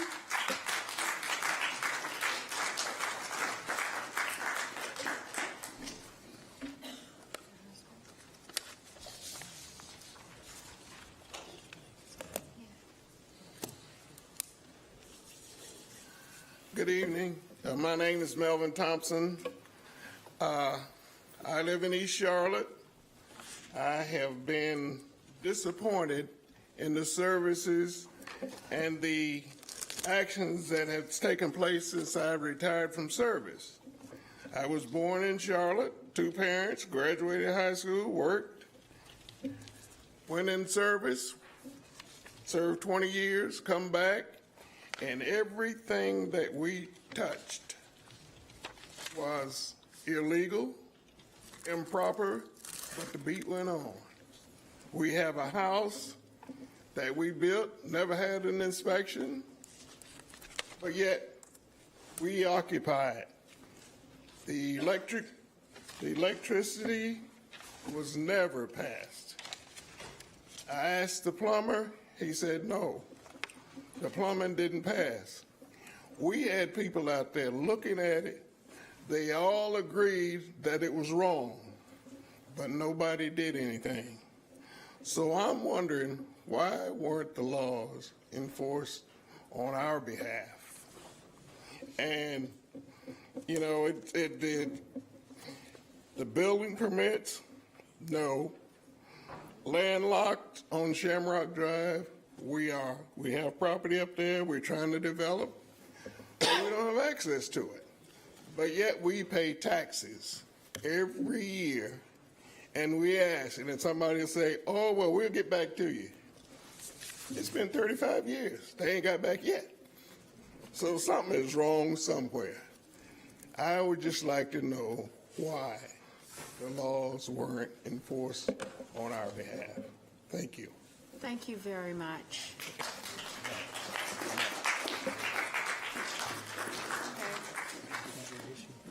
We'll have to. Okay.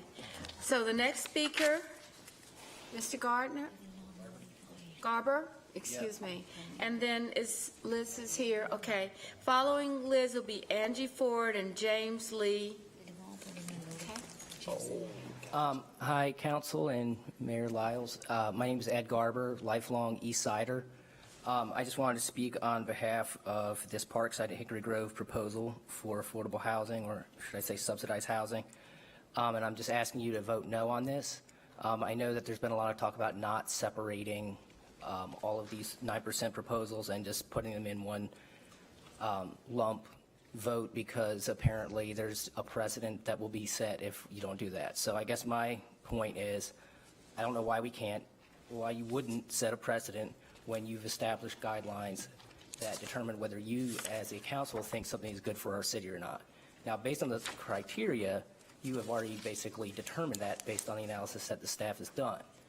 But just to get into a couple of things, I heard some comments about, specifically on a podcast, that District 5 does not want to do their part to solve the affordable housing problem in Charlotte. I took offense to that. The fact is we have naturally occurring affordable housing everywhere in our community, number one. Number two, there's no question that we have been inundated with subsidized housing, and this is just more of it.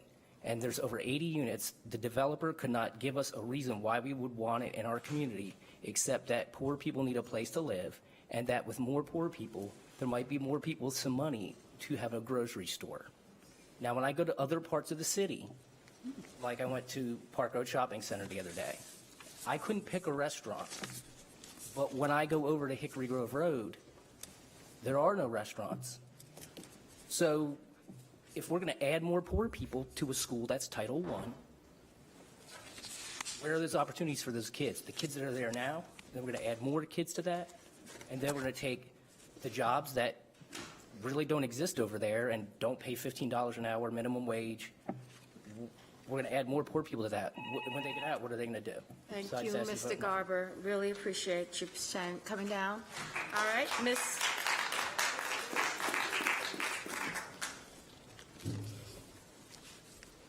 Hello. Hello. We are a coalition from 18 different housing organizations here in Charlotte. We are here, we are at your service, and we want to work with LISC right now. We are comprised of the people affected and the people who advocate for them. We have multiple teams, including a data team and a scorecard. We would be happy to do the work, but we need the data that you have refused to give us. You promised we would have input. You are spending the $50 million housing bond money before receiving our input and before putting together a community advocacy committee. You're spending on the same methods that have rarely created change and that have barely put a dent in this crisis. Why are you not funding innovative forms of housing? Land trust, the pink homeless bus, accessory dwelling units and tiny houses, green housing. There must be an allocation from the bond money for several forms of innovative housing. Housing and economic development go hand in hand.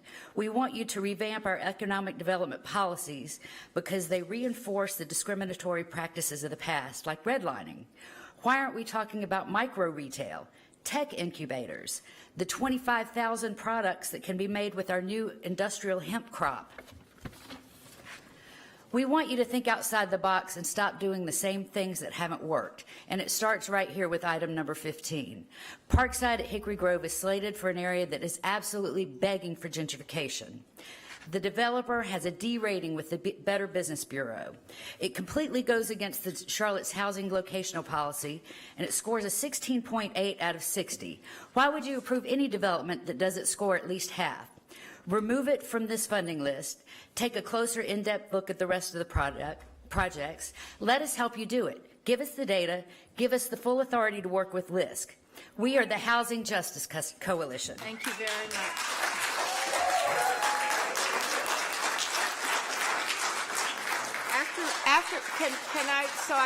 We can go, after Ms. Ford, James Lee is next, and then Beth Morrison and James Jackson.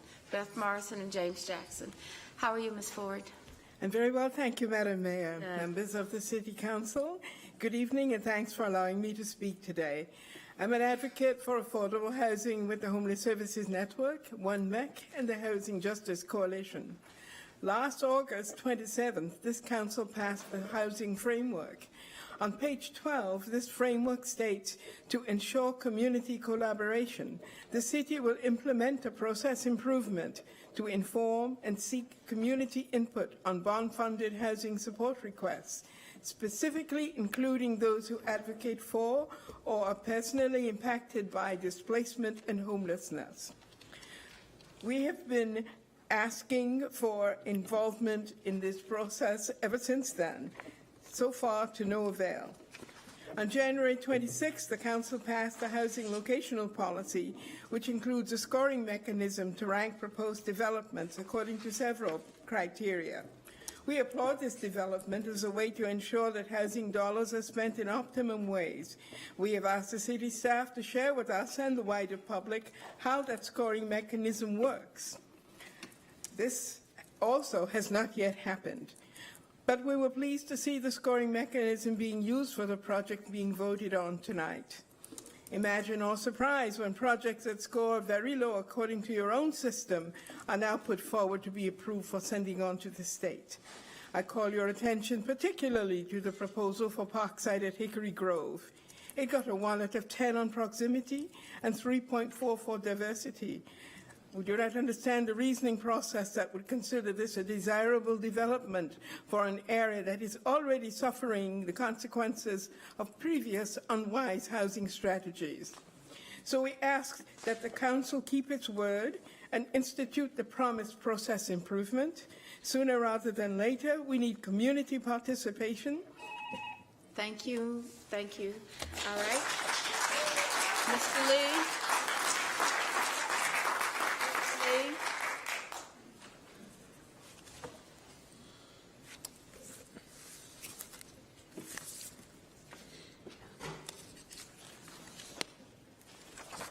And following Mr. Jackson, Ms. LaToya Faustian? Mr. Lee? I've changed since the last time you saw me. I noticed. My name is James Lee, and I'm a veteran. And up until a few months ago, I was homeless, living in the park in my community of Greertown, what the rest of the Charlotte calls Greer Heights. When the housing framework talks about seeking community input from, quote, those who advocate for or are personally impacted by displacement and homelessness, end quote, it is talking about me and my neighbors. I represent the Stan Greenspon Center on the Housing Justice Coalition. The coalition meetings are open to the public and anyone who cares about housing justice in the city. At the last coalition meeting, there were 18 organizations represented by 25 people. And we really are a grassroots coalition. Since the city and LIST have not yet created the grassroots committee that was promised last August, we at the Greenspon Center propose that you accept the Housing Justice Coalition as that group.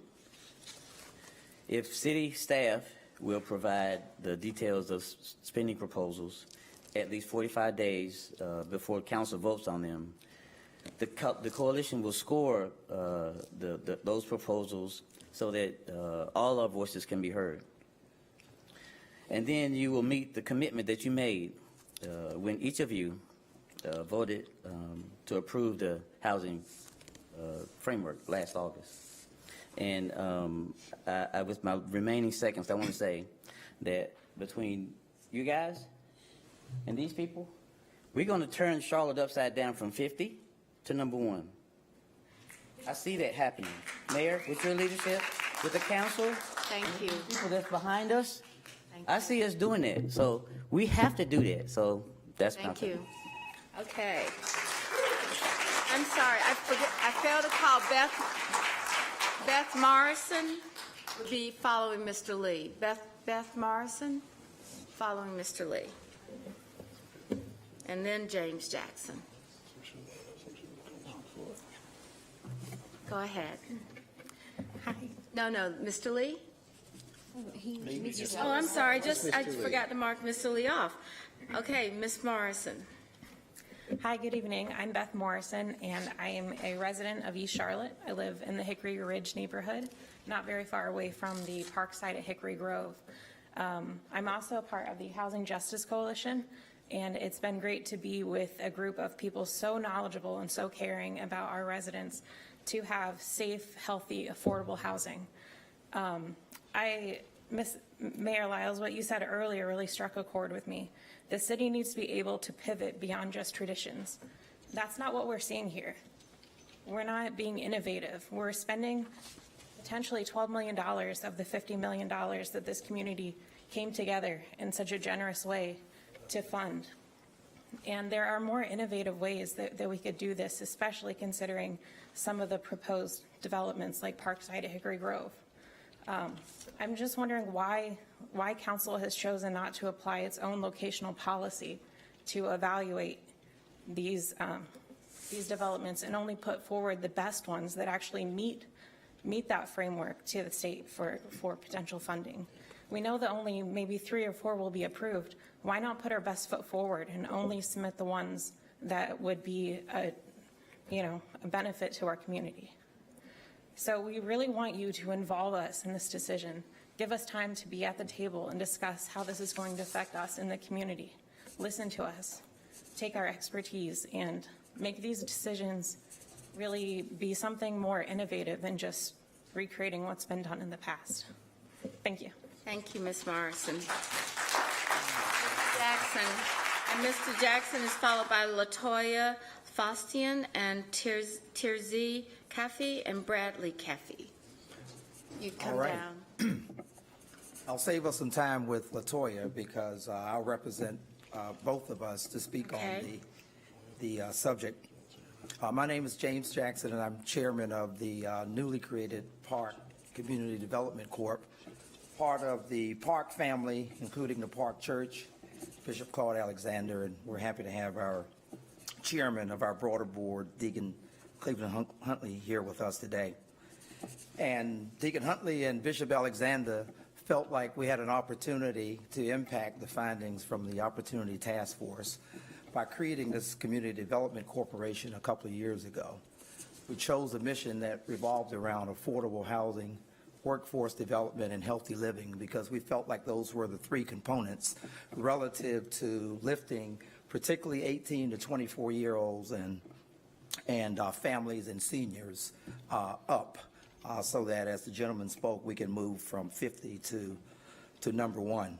So we decided as the Park CDC to partner with Laurel Street to build an 80-unit affordable housing complex on Beatties Ford Road. And it's part of a broader master plan that we're working on because we're blessed at the park to have time, talent, and treasures. And one of our treasures is the fact that we do have land that we can leverage around this need in affordable housing. And so I'm pleased and proud that the city has decided to partner with faith-based organizations such as ours to really tackle this issue of affordable housing. And we're blessed to have that property because that property has some of the infrastructure of transportation and grocery stores and other amenities that would allow us to plug into something that can really make a positive difference. We would not be able to do that without the city having created this opportunity, and we thank you for that. We look forward to the participation in that meeting with everyone, so thank you. Ms. Tarzai Caffey and Bradley Caffey? I'm sorry if I did not say your name correctly. Tirza. It's okay. Everyone does it. Tirza. Good evening, Mayor and council members. My name is Tirza Caffey, and I'm the owner of the historic Alexander Homestead located at the corner of Shamrock Drive and Sharon Amity. My business is in the direct vicinity of the proposed Parkside Hickory Grove. Let me first start by saying that my family has worked very closely with the City of Charlotte and our local council members when we purchased the historic 1903 home. It sat vacant for 30 years, bringing down the appearance of a very busy intersection in East Charlotte. Our family purchased the home in 2008. We spent close to $2 million on renovations, and we are now listed in the top 15 wedding venues in the whole state of North Carolina. Wow. I say all this because the presence of our business has greatly contributed to our amazing city, as well as the revitalization we all want in East Charlotte. Let me go on record stating that we are not against low-income housing. We are a community full of low-income housing, many of which are privately operated, and we are currently working with a local housing complex to raise funds for their ministry just a mile from our business. Coming from a family full of business owners and developers, I'm fully aware there are protocols that developers must abide by when it comes to bringing a proposal to a community. I have grave concerns about the way the developer snuck a meeting and purposely only gave me a couple days' notice over the weekend. At some point after business hours on March 15th, a letter was hand-delivered to my business. By the time I opened the mail on Tuesday, the meeting had already taken place. I'm aware that it's our city's law to a minimum 7-day notice be given, as well as a start time at 6 p.m. or later. The developer planned a meeting at 5:30. In short, this developer ignored our city policy. If I had been legally notified, I would have certainly been in attendance and made my concerns known at that time. How can we support a D-rated developer who some have labeled an absentee slumlord when from the very beginning he blatantly ignored our laws and our protocols? What message does this send to other developers who want to come into our fragile community and heap disaster?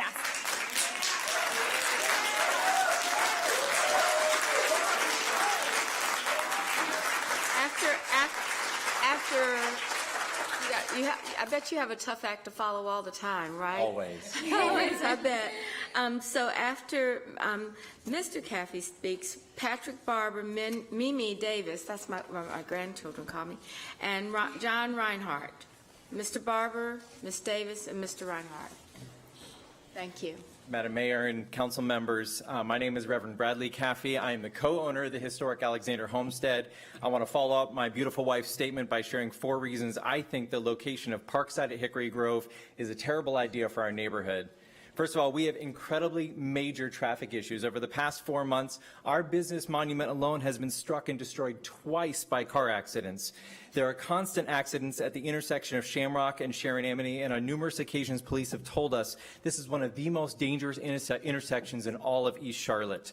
I personally have been a first responder to one of these accidents when a small bus full of preschoolers flipped at this intersection. I can still remember the face of the young boy who I pulled from the wreckage and hear his screams for his mother, and this is commonplace in this area. Even just a quick look at the incident report for this intersection will prove this danger as fact. To add 80 more units a block away from this intersection that is overused and dangerous, I feel that's irresponsible. Secondly, we are very concerned about crime in our area. This neighborhood just this week had a homicide, and we hear frequent gunshots at night and sometimes even during the day. This is our daily reality and our constant fear. Again, we feel this development will increase the overcrowding and will only turn up the pressure cooker that is our neighborhood. Thirdly, we fear safety for the children of the Lawrence Orr Elementary School, which will be right across the street. There's a problem at the school with young people partying and dealing drugs till the wee hours of the morning. There was a prostitute murdered in the school parking lot there, and just this past year there was a shooting in the parking lot that caused that school to be locked down. Adding another couple hundred children and teenagers to an already congested and dangerous area, that's gas to a flame. Lastly, we do not have the infrastructure to meet the needs of these new units. Access to resources like grocery stores, hospitals, shopping, the bus stops are overloaded. This is not good in our area, and it is my understanding on a scale of 0 to 10, this proposal ranked an abysmal 1. Thank you very much.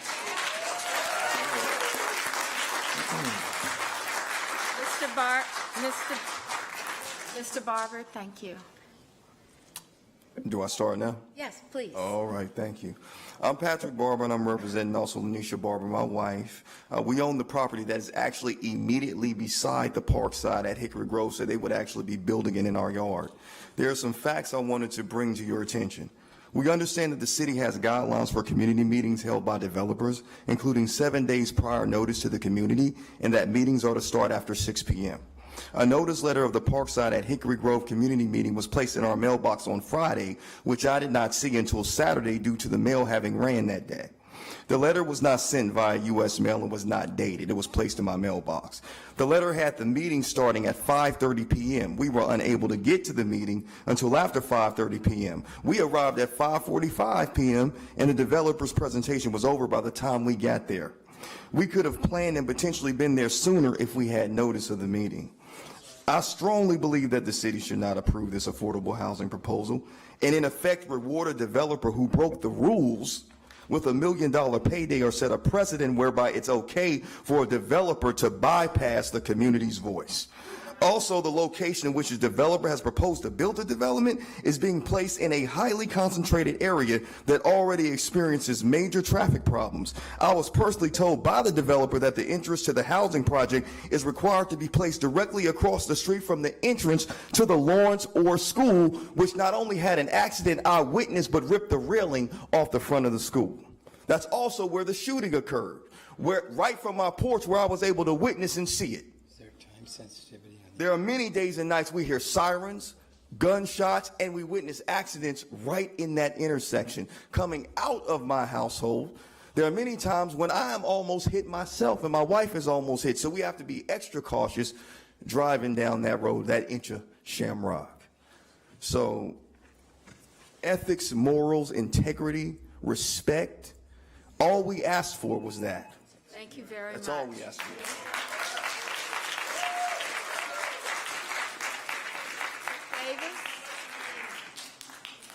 And then following Ms. Davis and Mr. Reinhardt, is Ms. Penn here?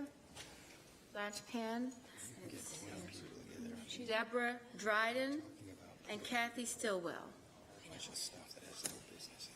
So, Ms. Davis, please. My name is Mimi Davis. I'm president of both Grove Park Neighborhood Association and also the East Charlotte Coalition of Neighborhoods, one of several coalitions that works in East Charlotte. Thank you for letting me speak. East Charlotte has great potential, but it's not thriving. Our elementary schools are virtually all on the high poverty list. Amenities are few. Subsidized apartments are many. I'd like to speak against approving the project at Hickory Grove Road and Shamrock Drive by the South Carolina developer. I would like to discourage you from sending it to Raleigh for the 9% tax credit. Housing can't be considered in isolation. Few cities that attempt to segregate and condense the poor have been successful. There are few plans in East Charlotte to increase job availability or upgrade transportation, and abiding by our own locational policies is a hit or miss affair. East Charlotte is allowed to struggle in order to adapt to the idea that impoverished families can only be housed on cheap land, which of course only devalues it further. The it is both the land and East Charlotte. The last hope, now that's talked about, is that gentrification will act as a sort of retrofit to save us from early and unfortunate planning. This idea isn't shared by those who will lose their homes. There's considerable evidence that poor people living among the affluent do better. Poor children in more affluent schools do better. Upward mobility is served. In areas of concentrated poverty, nobody has a way up. Schools are labeled as failing. Teachers are stressed. It's brutal and unfair. I was a teacher in a high-poverty school. That's how I know. We seem to be at the point of panic and desperation. However, the already lower income sections of town shouldn't carry the burden of this alone. Thank you very much. Mr. Reinhardt?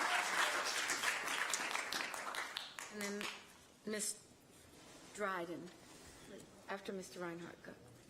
Good evening. Good evening. My name is John Reinhardt. I was born and raised in Charlotte for the next 60-some-odd years.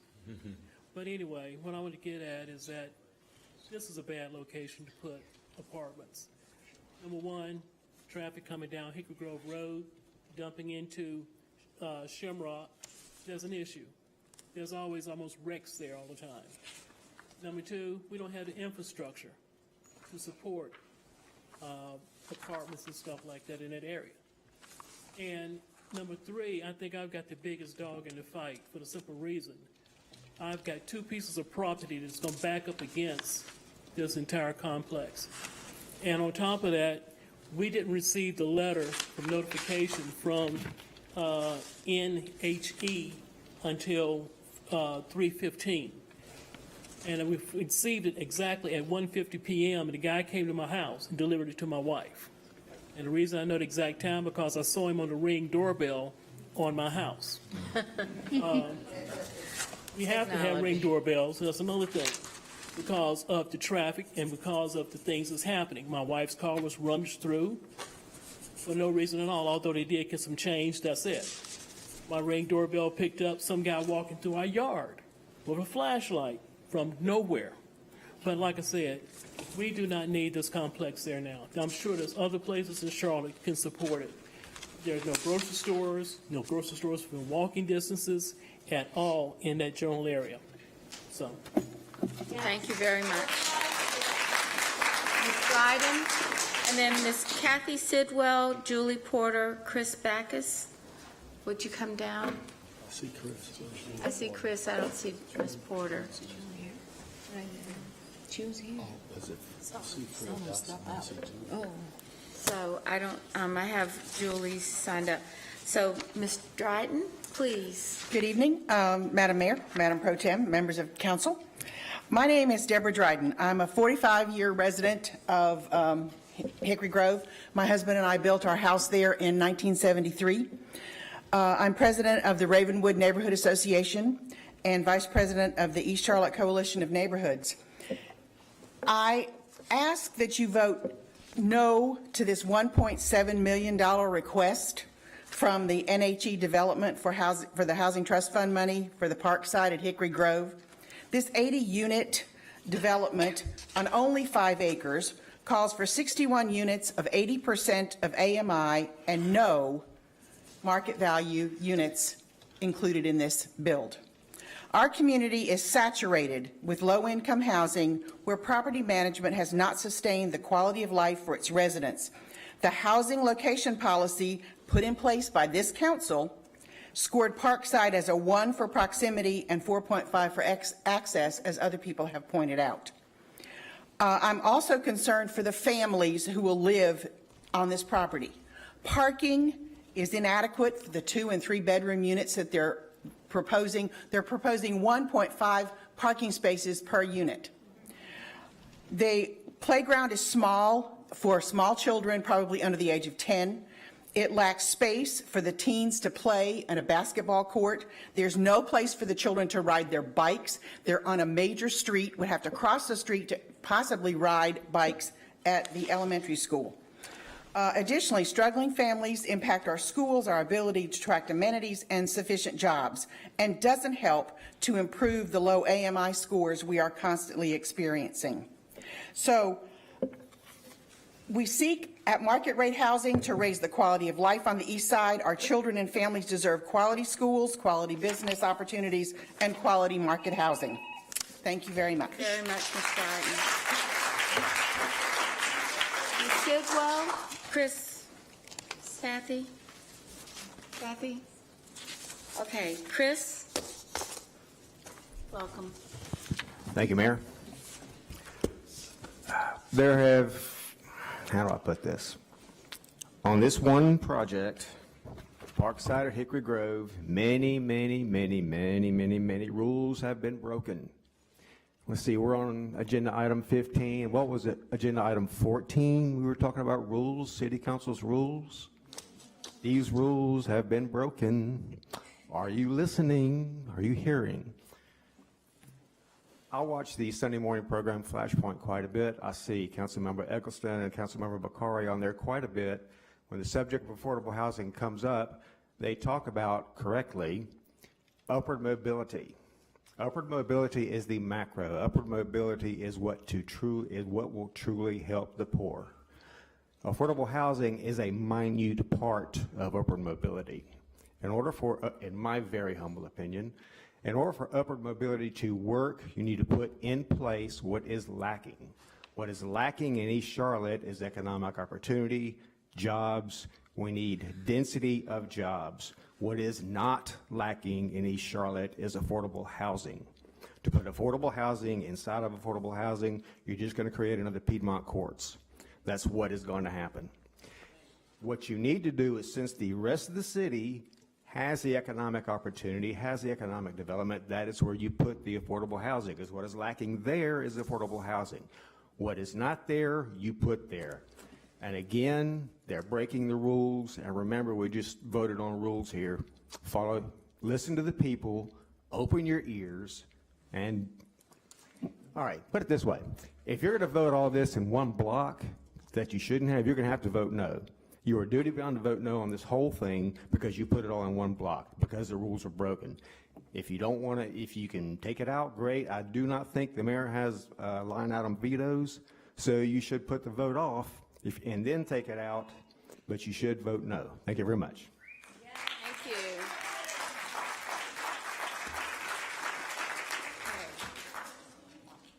So with that, I'd like to ask, all right, so are there any questions for the staff? This lady said she was not called. Oh, I'm sorry. What was your name?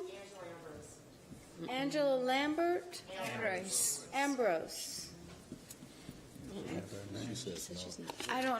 I'm sorry, it's a mistake that you're not on our list. Please come down, Ms. Ambrose, and sign in with the clerk. I'm sorry.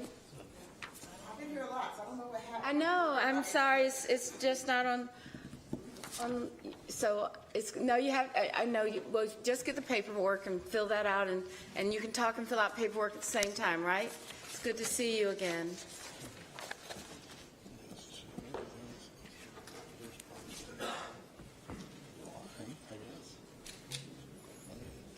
Thank you for giving me the opportunity to speak tonight. Thank you, Council, Mayor. I just want to say I am a strong advocate for affordable housing, and I can assure you tonight if I smelled NIMBY, I would not be here. This development does not make sense. It is just not a smart development, and I think it's time that Charlotte starts to lead on innovation. We need to be out there talking about what's best for these communities, and this development doesn't make sense. It does not have any economic development to it. It just does not, it's not a good fit for this area. And I'm a strong advocate for affordable housing. But the reality of it is we have got to look at these developments and figure out what makes sense. I was told that we're not voting on this development tonight, but it should go with a strong letter to the state that we who represent Charlotte do not feel good about this development. We don't want it to pass because it simply does not make sense. And the other thing that I want to throw out at the council tonight, we need to really think about what our best practices are. We need to really look at displacement and talk about when we hear, when our city comes back to you guys and says, you know what, best practices is to buy 50-unit buildings for displacement. You guys need to really reach out to the Housing Trust Coalition, and we are really coming together, grassroots, and talking about this thing. 50-unit buildings is not best practices for displacement, and especially when it comes to people who look like me, African Americans. That is not a solvable thing. But again, I just want us to take a hard look at how we're using Housing Trust Fund dollars. When we're being told something is best practices, we need to ask questions and ask, is that New York? Is that Miami? We need to think about what is best for Charlotte. We are here. We're willing to help you guys, and I think it's time that you reach out to the community because you have that support, and we're on the streets. I like to say we're in the weeds of this housing thing. So take a listen to us. Thank you. Thank you, Ms. Hamburg.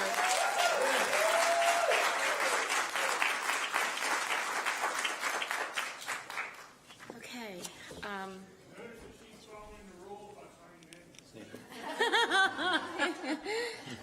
You are so right, and I knew she would. So, let's see. This item. Do I have a motion, Mr. Newton? Yes, Madam Mayor. I'm sorry. No. James? No. Okay. I was just getting a We have a motion. second? Okay, I can still ask some questions later. Yeah, Okay. the questions after the motion. So I do have a motion. Yes. And pending any objections by other district representatives or amendments here, I would ask that, I would motion that we accept these Housing Trust Fund support requests with the exception of not endorsing, I'm using that term endorsement intentionally, but we do not endorse Parkside at Hickory Grove. All right. So there is a motion. Is there a second? Second. So now our discussion. There are questions here. Mr. Mitchell and Ms. Asmira. I'll hang back. Thank you, Mayor, Council. Is the developer here? Sir, can you come down, please? Oh, he's here. Gentle. Let's be gentle.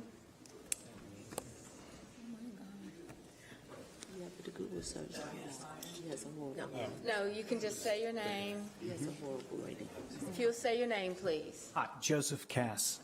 Mr. Cass, C-A-S? With a K, K-A-S. K-A-S-S. Mr. Cass, thank you. I think council members have some questions for you. Sure.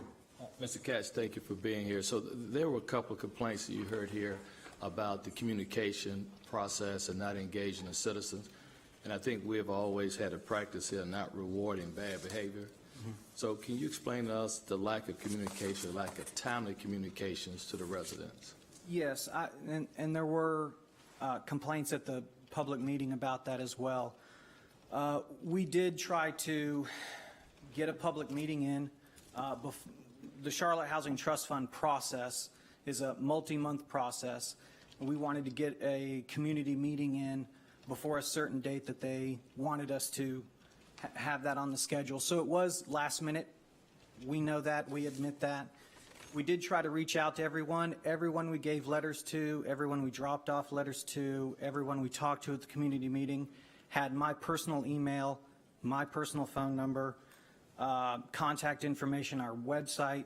I received maybe 15 to 20 emails after the meeting, and 50 to 60 people attended the meeting. I'm sorry. 50 to 60 people attended the meeting. We had a sign-in sheet. I asked at the meeting, apologizing for the late notice of the meeting, if anybody wanted additional meetings. We offered to have as many additional meetings as people would like. There was an emphatic no to additional meetings. Any emails I have received, 15 emails, I've responded to all of the emails, attempting to address. Obviously, we can't address every concern that everybody has, but attempting to answer questions when we can. I received a handful of phone calls. Again, responded to any and all phone calls we received. So we've tried to be available. I would say I would categorize mostly the comments and feedback we've received as not so much questions and clarifications as more just opposition. So, Mayor, two follow-up, if I may. So one, sir, why was it an issue of doing it in a timely fashion? Really just unaware that because we don't have to pursue a rezoning. Right. And so we were confused that we needed to have that public meeting in advance of on a certain schedule with the Housing Trust Fund. So is this your first affordable housing project in Charlotte? In Charlotte, yes. So what's your history, sir, of affordable housing projects? My company has developed a dozen different affordable housing projects across South Carolina and Virginia, and we're partnered with another company based out of Virginia and Boston that has developed literally hundreds of affordable housing developments all over the East Coast, Florida, Georgia, et cetera. My company specifically manages 4,000 market-rated units, another couple thousand affordable units, again, across South Carolina and North Carolina. And we work with the general contractor that's part of our development team that has built numerous market rate developments in South Carolina and North Carolina and here in Charlotte, and has built numerous affordable developments in South Carolina. So your experience at market rate, you have just articulated to us, so why not add some market rates at this location?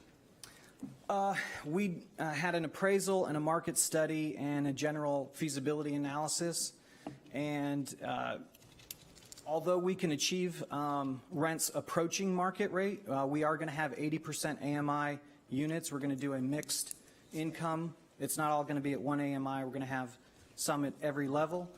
And although we are going to go up to 80% AMI, and that approaches market rate for that area, we will not have true unregulated market rate units in the development, and that's mostly just from a North Carolina housing financing point of view.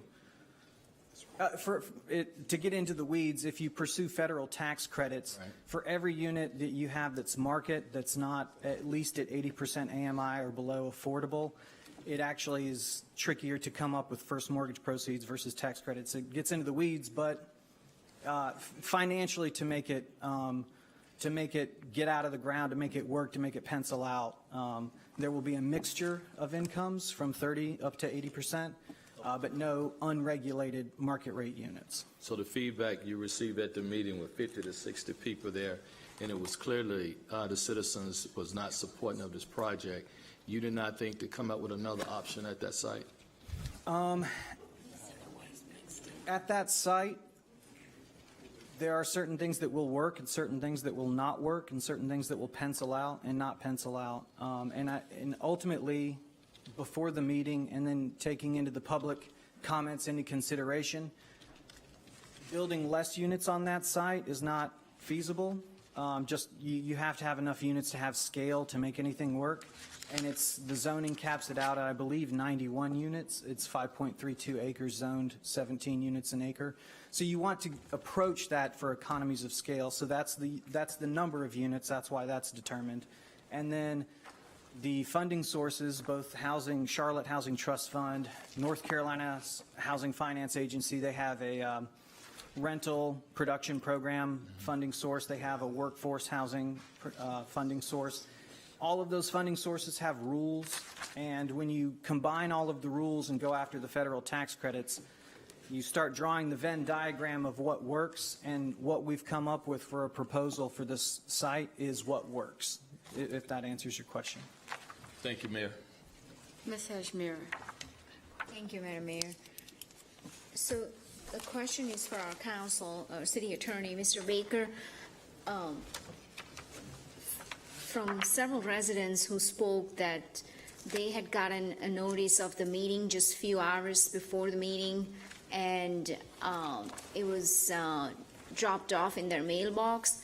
What are the rules around legal requirement for notices of this type of development, and have you violated that? So I'm not specifically aware of legal requirements. I know that that's the policy that you have in place, and I haven't called the Housing Finance Agency to find out if there are any, what are the ramifications for that, but it is my understanding that there are expectations that have been put out there that don't appear to have been met here. So it looks like that's a state North Carolina Housing Finance Agency requirements? I'm not sure if they're their requirements or your. I know that they're your requirements, but I don't know if the failure to provide 48 hours notice or whatever that notice is would necessarily disqualify you from the state perspective. I can find that out. I'm just not sure. Right, but certainly it looks like we have violated our own rules here. I mean, not necessarily council, but developer has violated the rules when it comes to noticing our residents if there is a development nearby. I would like to understand what those rules are that's been set by council, and what is the proper notification? Is it by mail or is it by hand delivery? Whatever it is, I think we need to understand that better. Because citizens are very important throughout this process, and if many of them did not get an opportunity to be engaged in this process, we missed out on a very important opportunity to seek their input. And I certainly don't support that. I think we got to have residents being very involved, and so many have invested so much time in uplifting our neighborhoods. With that, I would support Councilmember Newton's vote of separating out this specific development from the combined package. Madam Mayor? Mayor. Julie, just I'll go next. That's okay. So my questions are a little bit different for staff. I'll be honest that I was really surprised. I'm sorry, was Mr. Phipps? No, you go ahead. I was just writing it. I was really taken back by the fact that the locational policy was applied to 9% deals, because the council approved the locational policy and said that we would not apply them to 9% deals. So could you first address that? Because I think that really is what threw this all into. Thank you for the opportunity, Mayor Pro Tem. You're absolutely correct. That is the point of confusion. The 9% deals in your policy that you recently approved, in your locational policy, the locational policy does not apply to the 9% deals. That information was included on the slides that you all received for information only, because the council had asked, several council members had asked us, what if the locational policy were applied? But you are correct. In the policy that was approved, the locational policy does not apply to 9% deals, because we know we're only going to get up to 3 or 4 of those. And based on the state's scoring system, they have taken care of many of the things that you guys are worried about from a locational perspective. Okay, so hang on, wait, everybody. slow down. Just Let us listen.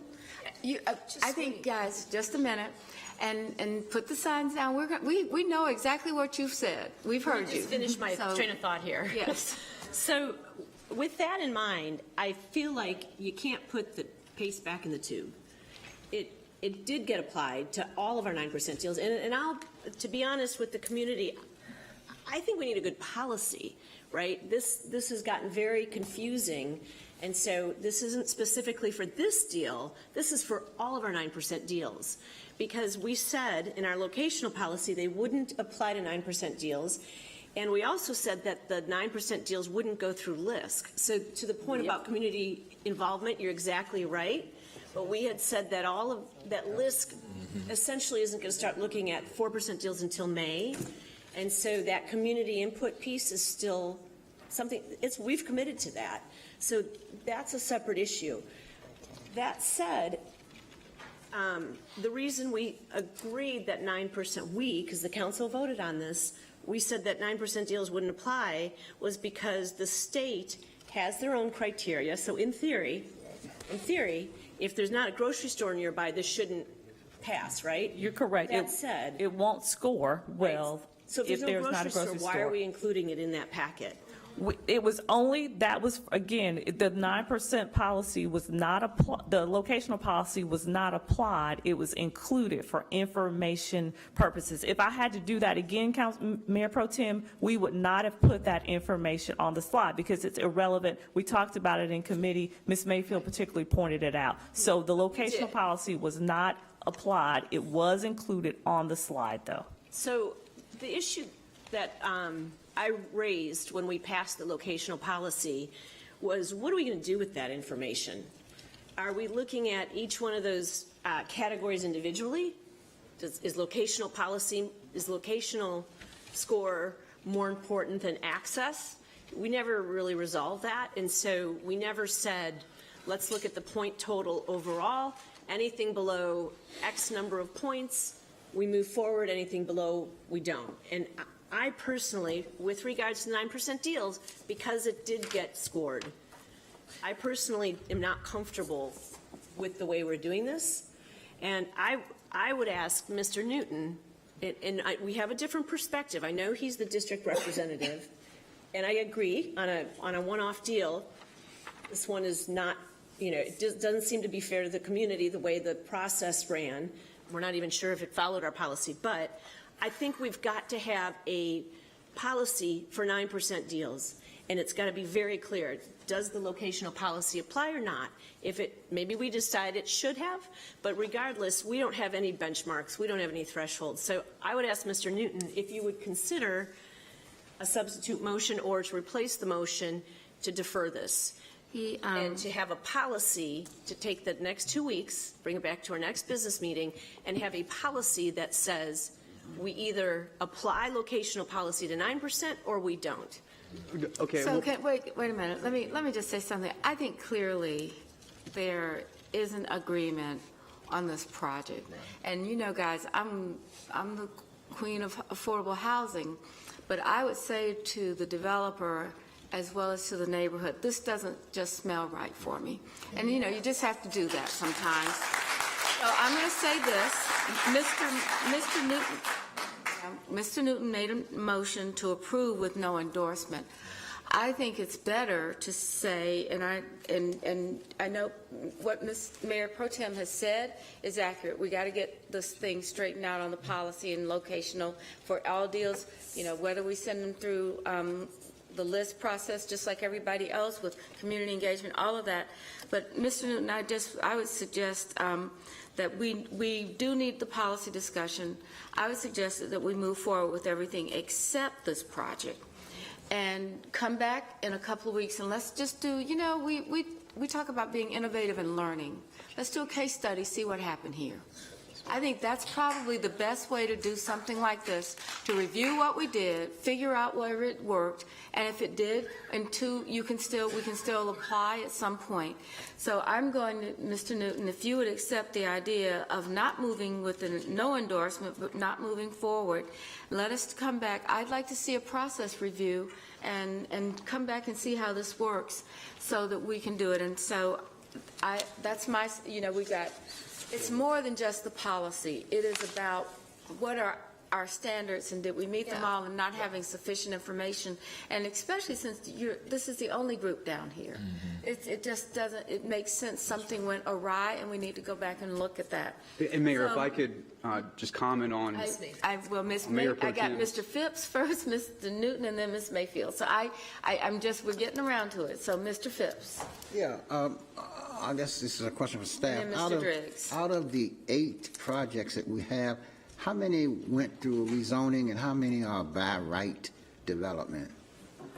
So Mr. Phipps, if I can remember correctly, the one that went through rezoning was Mayfield at Sugary. That rezoning will be approved, which is indicated on your RCA, I believe, on April 22nd. You all had the public hearing at your last rezoning meeting. So the other ones were already zoned multifamily? I believe, I don't remember that off the top of my head. I believe perhaps the parks. Is Parkside already zoned? It is zoned correctly. It did not have to go through a rezoning. So even if they don't get this approval for this low-income housing tax credit, they could still put multifamily on it if they wanted to, right? Under the current zoning, they could still do multifamily, so they could still have apartments there. Thank you. But that would be. But the rents on That would not the be- penciling it out is what the developer said. Right. So, all right, then we're going to go to Ms. Mayfield, and then Mr. Newton, you can figure out if you want to go with your existing motion or change it in any way. Ms. Mayfield? So 2 questions, and it goes back to the motion, because Mayor, I wasn't following what your amendment potentially was. Is the amendment to approve what is moved to deny this one item? Are we saying we're pulling this one project out in order for it to be a part of a separate vote? Or, 'cause I wasn't clear as what you were trying to infer with your amendment to the amendment. I wrote down that Mr. Newton said he would have a motion to approve the project list without an endorsement of the project at Parkside.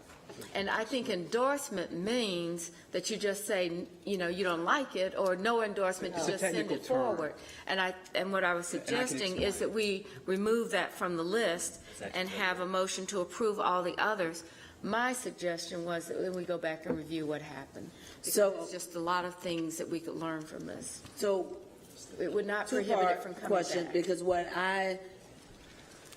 for me, just move to deny that, to pull that one out, because there's a number of concerns. But for staff, as you move forward with these conversations, and there's multiple conversations of who reviews all of this, if there's a company that already has a track record of being identified as not being a good property owner, we're already having concerns in the community regarding slumlords and the impact of slumlords. So if any developer that comes into the community, I'm not sure where staff does the basics, the simple Google search for anyone that comes before us before even moving through the steps. Because if you're right next door and there's already multiple concerns that you can easily pull up online, which I have during this time of the conversation, there's a disconnect as well in what we're looking at as far as criteria. So there are multiple concerns that were brought up tonight. There's a challenge in the fact that we are presenting all of it together, all the requests under one motion. And I also heard a conversation or a potential suggestion of if we were to defer it and come back. Ms. Wyman, I need to hear from you, if there was a deferral, what, if any, impact there would be, but also if we were to pull one item out and either move that item as a deferral and or deny, again, I'm fine with denying it, but. What would the impact be? So my recommendation would be, Councilmember Mayfield and council, if you guys, so please, you could approve the slate, do exactly what Mr. Newton suggested in his motion. You could approve the slate of 7, take this one out, and you could either not approve it tonight, give them an opportunity to come back next year to compete or in a subsequent round, or you could defer for 2 weeks, as has been pointed out as well. What I will say is that if you defer, you would need to either vote this particular one up or down on or before May 10th, so the developer would have some direction. So the other part of that conversation, because again, I've already shared where I stand on this particular project. At some point, we have to have a real conversation on that, of which we started the conversation, and we were going to be getting an update on the specifics of the language moving forward. So in the new committee structure, I'm hoping that that's at the forefront, because it's in that language that we have our protections for our community. So, because you and I had conversation, and I shared that I was hearing from other developers that things that were happening right because our neighbor, South Carolina, has created stricter rules. So now we're seeing development coming right across because our language, we're going through a redefining. So there's a challenge in that. There has to be language where, in actuality, a project like this shouldn't have even come before council, because of the challenges that they already have in other community, because then we're openly going into this 3 to 5 years, however it is, however many years it is, when there's complaints, when there's concerns, then we're going to say it's a private business. We don't have as much authority in it. And we love to say, well, the state has their rules and you have greater standards, but the state's language, of which Mr. Newton, I'm hoping, is going to speak to it because he's done some research, we have a lot more flexibility through political will versus political ability regarding the interpretation of that state language than we've utilized in previous years. I wanted to make sure, Mr.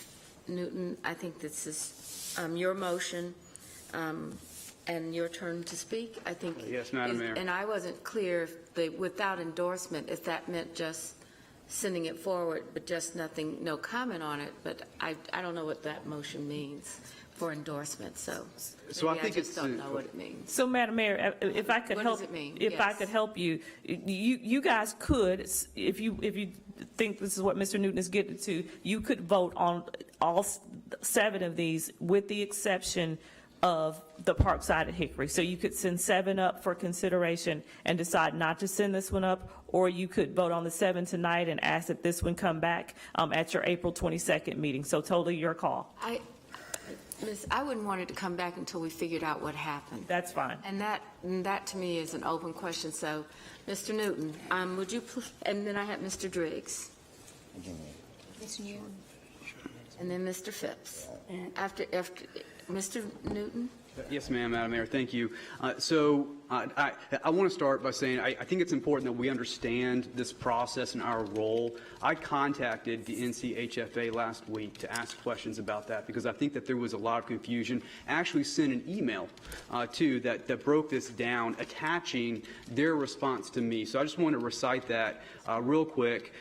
This is from the Director of Rental Investment, the North Carolina Housing Finance Agency. He says there are no rules or policies of the NCHFA which dictate nor steer whether a local government does or does not provide a commitment of funds to a 9% housing credit application. Those decisions are made entirely by the local government. NCHFA has no role in that process or the decisions that are made. Basically what they're saying and what they expressed to me was that this is up to us. We have autonomy, unlimited autonomy in this instance. They confirmed to me that they neither review the decisions of a local government nor direct it, right? So ultimately, I'd asked at one point, I said, well, do other municipalities, because I think we've had some confusion with this because it seems as though over the years these have all gone through, right? And so I asked, have other municipalities ever pulled one of these? And they said, yes, it happens. And I said, why? They said, we don't know. And the reason is it's because they don't ask, because their rules do not apply. Their rules apply to developers. And for us to be looking at the QAP and saying that somehow there are rules that govern us from the QAP or we otherwise need to abide by, we're not doing our jobs. So your motion? So, I'm just making some comments here. I'm clarifying the process is what I'm doing, because I think there's a lot of confusion, and I'm getting to an even more valid point I don't think here. it's going to be less confusion tonight, though. We need the time to have the fuller discussion, and we have a Well, I motion think we on can the make floor. our decision tonight. And I would, We need a motion. yeah. Yeah, Finish the motion. So anyhow, I think it's important, hear me out here, because I think we don't understand that we have the power to make a very, very well-informed decision here tonight. I talked to the city attorney earlier today, and I've spoken to him last week and the folks in the city attorney's office. We have been told that the housing locational policy, it's not excluded, right? We aren't prevented from looking at it. It is exempt from 9% deals. There is a difference between exclusion and exemptions. Exemptions mean that we're not required to look at it, but if we want to, we can. So basically, we can choose to look at it or we can choose to ignore it. But, and I would ask for some clarity from our city attorney on this, we had, a conversation attorney to attorney, and we talked about what the meaning of the word exemption is. That's what it is. We can actually consider our locational policy tonight in this context and not approve this particular deal based upon that, from what we've heard from the NCHFA, or based upon, quite frankly, any number of items. Mr. Attorney, if you would please comment on that. Yeah, and that was my understanding of our conversation, that there was more than just the locational policy. There were other issues related to this particular developer as well. So from my perspective, in terms of what I've heard, I did see the one on the locational policy, but I've also heard, and I think you've heard tonight, other issues as it relates to this particular development. So it's beyond just, you can't consider it, therefore move forward. You have that discretion, if you so choose to exercise it, to look at this particular development for a myriad of reasons, including the scores that were produced in front of you. So we can look at our housing locational policy in making a decision on this particular or any of these 9% deals. Ultimately, it's your choice. You may want to clarify that if you're saying that you're exempting it, even if it's not excluded. I could see where, once you start parsing the words, it may not be as clear as you'd like it to be. And if you're intending to not consider it at all, you may want to choose a different term. Thank you. And I would agree. So I would agree with Madam Pro Tem that we do need to flesh out, right, this policy. We need to have criteria, but to assume right now that we don't have sufficient information, our own data, right, that we passed 2 months ago to make a decision in this particular context, I think it just isn't accurate. I had some questions for the developer.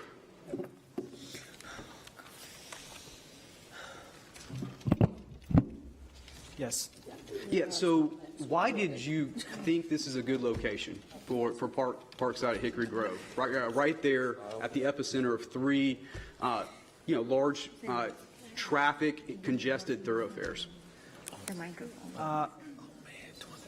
It did score a perfect 60 out of 60 with the state. That was one thing that drew us to it. As you mentioned, Charlotte has a scoring system. The state also has a scoring system. This scored a perfect score with the state. Those scores were published a couple of weeks ago. We scored it in advance and knew that it would score perfectly. So that was one thing that drew us. Also, driving around the neighborhood, it's a very nice neighborhood. I like the neighborhood. I drove my investors around the neighborhood. They also really like it. I think you get a feel when you drive around a neighborhood. I've driven around other neighborhoods in Charlotte, frankly, that, I would not drive my investors through. So I like this neighborhood. There are several grocery stores within a mile and a half. So that's another thing that drew us to it. It has 3 pharmacies, 2 doctors, all within a mile and a half, several dollar stores. It has a library right down the road. It has Call the question. Shamrock Community Center right up the road. So there's a lot of public amenities. You had mentioned, and I'm going to cut you off. Sure. You had mentioned this penciling out for you. What does that mean? Affordable housing is very difficult to build in general. It's just. What's the money? It's the money. To build to make it work. Okay, I will move to the question tonight and ask that we vote on this. We vote on, I had used the word not endorsing because that's precisely what we do with these. We either make a commitment for financing, which is an endorsement, or not. And I really think that that's important language, because the thing is that to endorse a project like this, I think would be horrible. It would set a terrible precedent for us. So I'm ready to move forward. Mr. Driggs. Mr. Driggs. Thank you, Mayor. I think since we're having this discussion, it is worth explaining to you why we're looking at this so hard. Why did we get to this place where we're considering this? So I would just like to frame the conversation a little bit and point out we have a housing crisis in Charlotte. It was recognized a couple of years ago. We have 20,000 or 30,000 units, and this council has committed to trying to address that. So it's difficult to make headway because through gentrification and other things, that number actually grows. And what we have in the 9% deals is a funding source that pays for 70% of any project that qualifies. And that's about $7 million. So if we pass up the opportunity to do one of these deals, in the midst of all of our attempts to raise money and fund housing and address this need, we are walking away from $7 million. Either this would get approved and it would be worth $7 million, or it wouldn't get approved and it didn't happen. But I'm just telling you that that is the reason that this council, not long ago, adopted a policy that said we're not going to limit ourselves by applying our location policy to 9% deals. They're too valuable. That there's too much that we can do. At $1,750,000, we're paying a little over $20,000 a unit out of our trust fund. When we go to other structures, it costs a lot more. So what is drawing us to this is the fact that this is very responsive to what it is we're trying to do, and it involves a lot of money that comes from someplace other than our local taxpayers. I'm just explaining that to you so that you know why we would persist or even talk about it in the face of what you've said. District 5 has suffered from its own perception of neglect. It's an area that we would not want to offend by appearing to be insensitive to your needs. But the motivation for us to consider this is very strong, just because of our financial constraints and the desire we have to create housing. So that's the context. I am interested to know whether there was a suggestion that this is not a good manager. Does anybody on staff have a comment about that? Do we have anything objective to substantiate a suggestion like that?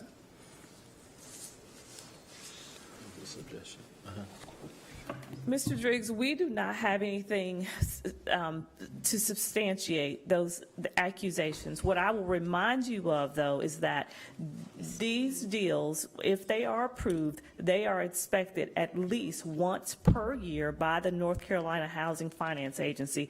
I would also remind you that the North Carolina Housing Finance Agency, in order to approve, they also look at the developer's track record. They, too, do not want to engage in a development like this with a bad developer, if you will. So all of that would be looked at before it would be awarded. So if there's some issue, that would prohibit the award of the development. So I guess I would just say that the location issue, in my mind, is something that we've already talked about and decided. There have also been suggestions of irregularities in the way this was done. They may merit our consideration. On that basis, I would go along with a deferral. But I just urge us to be really cautious about starting to pick and choose on 9% deals. They are too valuable. Okay. All right. James. Okay, so the next person that we have signed up to speak is Mr.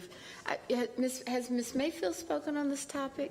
Ms. Yes, Mayfield, she did. you've already, because we want to Yeah, make sure. she All did. right, Mr. Phipps, Something. and then Ms. Mayfield. I just didn't want to call on before. All right. Mr. Phipps? Thank you, Ma'am.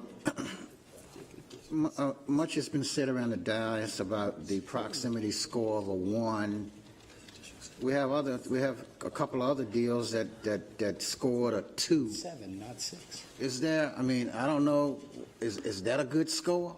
I mean, 2 is better than 1, but who's to say that these others that scored low in proximity are worthy if we're going to apply this benchmark of not looking at the locational policy to this 9%? I think that there are various reasons that people are looking at this, and for some, it's the locational policy. It is not the overriding factor. For some, it's the other things in the process. So it's not one.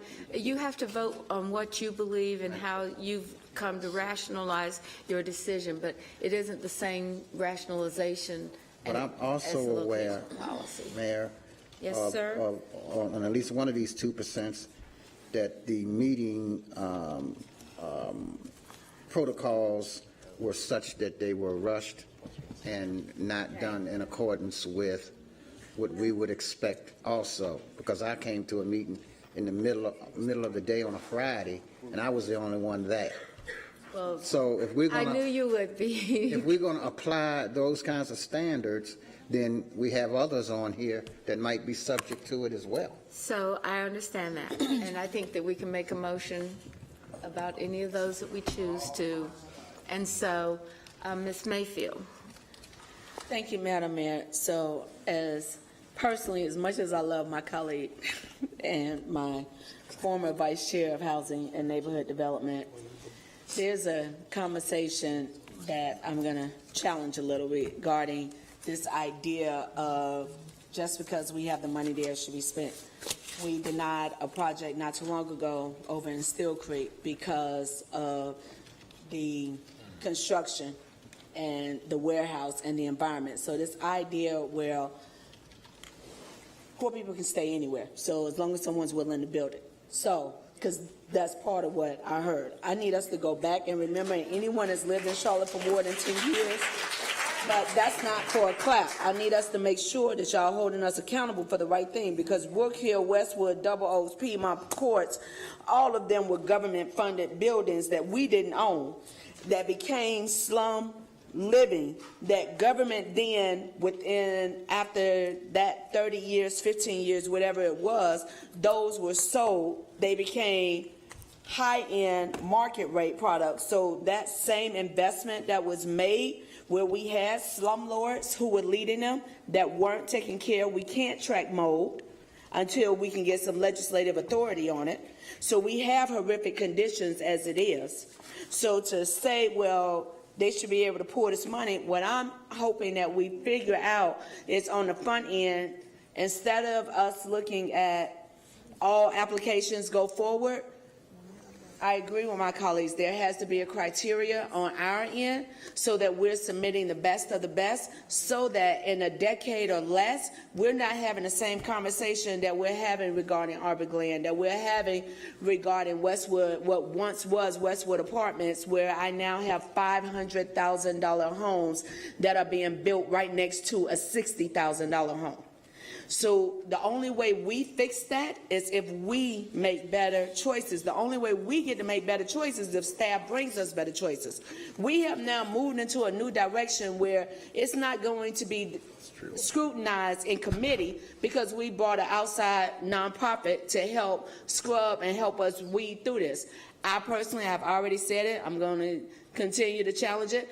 I have my concerns regarding the relationship with LISC, the relationship with the city of Charlotte, the relationship with tax dollars when they are a nonprofit organization and they're not held accountable to the community. I'm hoping that what we're hearing and what we're paying attention to is we're not setting ourselves up where then in less than a decade, whatever council is sitting around this dais is having to try to fix the mistakes that we're trying to fix from previous councils. Because we thought it was such a great idea and we didn't ask the right questions. There was just a gentrification town hall that was hosted in Brooklyn where they're highlighting, even Washington has used Ohio's language to create a set rent control. Now, we're a dealing rule state. Are we able to do that? I don't know, because for 7 years, I've asked the question that some of my colleagues have asked, and staff has given me one response that's in direct contradiction to other language that we find out later. Hindsight is always 20/20. But the reality is we get to do something transformational, and I'm concerned about the direction we're going in because we're no longer leading it. And when I say we, I'm talking about the city of Charlotte and your council, which is why you're having this long conversation around the dais with the community engaged, because what was presented was this information without the background and the challenges, and then the community brings challenges, and we're like, wait a minute. So we have to take this into consideration. So, but when I hear my colleagues say, well, let's not lose the money. All money ain't good money, and dirty money ain't gonna do nothing but keep you dirty. I'm hoping we can figure out something different. I've already said that I support Councilman Newton's recommendation, the language, even though in legal terms, I get that you want to stay there. In our terms, it will be approve or deny. To deny. To deny. And let's move to questions. Move to the original We question. have a motion on the floor to approve those with the exception of Parkside at Hickory Grove, with moving forward with no endorsement. We had a second on that. Second. We already had a second on that. I know it's been a while, but we did have one. And so now I call for the vote. All in favor of that? Mayor, I don't understand no endorsement. What are you talking about? Denial. Deny it. Deny. All right? Denies. So We deny the housing trust fund funding that is necessary for the state even to take seriously. But there's one that project, yes. application. One project. And that received a second. All right, I just want to be clear. We're talking about denying it. All right? all right. So all in favor of that motion, please raise your hand. 1, 2, 3, 4, 5, 6, 7. Motion passes. And all the rest on pass. All right, I think one of the questions that I think that we have is, while we have had this 9% come through with our list, I'm not so sure that we were prepared in a way, or that people asked for things that the full council wasn't aware of. We've got to get this down to a council member that asks for something doesn't mean that it should go to everyone, but it should not be included in a council action without some review by the council to say this is what our decision making is. So I have that. And then the next thing that I think is that when you look at these overall, if we have just approved the policy on location, I thought it did not apply. It certainly made the conversation very convoluted, and as well, if that's what we want to do, we ought to have a discussion around it. As well as I think this would be a good one to just kind of go through, pencil in where we did things that we should think about changing or doing it differently. I really do believe that we're going to have a stronger process as a result for the review of the financials and the policies, and our policies, and that might be a different point of view for everyone else, but I believe that we can make these decisions in the right way with community involvement. So thank you guys for being here. We appreciate you. All right, so the next item, the next things that we have tonight, the council is going to consider nomination to various boards and commissions. Everybody has submitted their nominations. If those names of people will not be read at the dais. So now we're going to go through our process. If someone has 6 or more, we can move for acclamation. So let's go to that section of our agenda. This is the last area that we have besides council comments. And so is it item 16 is our first one? Yes, Madam Mayor. All right. Business Advisory Council, Ms. Kuntz. Mayor, out of 8 appointments for all 4 boards, 8 received 6 or more nominations. So if you would like, I can just Approve all of them, and we'll just publish them tomorrow. Thank you very much. That was a motion and a second. All in favor, say aye. Aye. We're done. All right, let's start. Mr. Eggleston, council comments. One comment. I'm sorry, there you Ms. go. I also wanted to make a comment. There you go. First, I'd like to thank Cheyenne Winston. I gotta wait till the camera trains over here. Cheyenne Winston has painted me a new painting for my office. So thank you, Cheyenne. This will go up next to your other one. There we go. Everybody can see Cheyenne's painting for me. Braxton's daughter. Thank you, Cheyenne. Hopefully she's asleep by now. And go Cavaliers. Julie gonna give everybody the score. Mayor Pro Tem, can you update us on the most important thing? They're up 3. I'm not sure, but it might be halftime, they might be ahead. There you go. 32-29. All right, so Mr. Phipps had the score. All right, Dr. Harlow? Yeah, thank you, Mayor.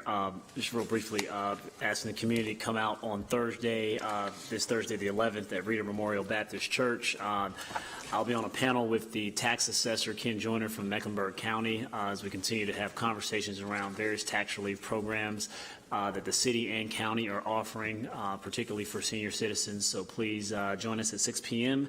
Reader Memorial Church this Thursday, 3725 Beatties Ford Road. Mr. Driggs? I yield my time to the Mayor Pro Tem. Go Wahoos, thank you. There you go. I wanted to do 2 things. One, I want to say we lost T.J. Reddy in this arts community, and it's been a little bit of time, but he was truly one of those people involved in civil rights and used arts and culture as a part of this. And to his family, I say he had a well-lived life, and we regret that he's no longer with us. Then I have a second request of the city manager. I think that we've been having some conversations about getting ready for the budget. I was wondering if we should actually have a conversation specifically about the outside agencies and the arts and culture that we currently budget for, that often we don't put it in one place. We'll have the Arts and Science Council at $2 million, but we don't talk about our debt financing and our agreements that lock us in to some consistent long-term efforts. So I would like to actually see all of that packaged together. We had the budget workshop, and it was kind of like all these agencies that we talk about. And I'm not so sure everybody understands how much we invest in that effort as we're going forward. And as I said, the county manager expects the polling on the quarter-cent sales tax referendum to be ready about mid-month, or mid of this month, actually. So I guess we will have that information presented to us as well by the manager or the county staff as well. That was it for me. Mr. Mitchell? Thank you, Mayor and Council. Real quickly, my next town hall meeting will be Tuesday, April the 30th at 5:30 here in the chamber. The title is Where Access Meet Opportunities. It'll be in threefold. One, to hear from the top 12 developers what new construction projects in Charlotte. Secondly, talk about our entrepreneurship. And thirdly, how do we address the upward mobility challenge, and what are we doing to address that issue? So please come. That's Tuesday, April the 30th, 5:30 to 7:30 here in the chamber. RSVP to Josella Palmer, 704-336-4947. Princess Mira? I'll pass. Ms. Mayfield? Thank you, Madam Mayor. So for our longtime activists and many leaders in the community that know of Ms. and work with and learn from and train with Ms. Ella Talley, who was one of our greatest leaders in this community and who I had the honor of calling family, thanks to me picking an amazing mate to marry. I want to share that Ms. Talley did pass early yesterday morning, and the family will be sending out information. She was an Eastern Star. If you ever actually go to the Board of Elections and look at the plaque on the wall, you will see her name, because she was one of the original, along with Mary Clens and Ms. Teresa Elder and Ms. Sarah Stevens, that helped really move this city forward.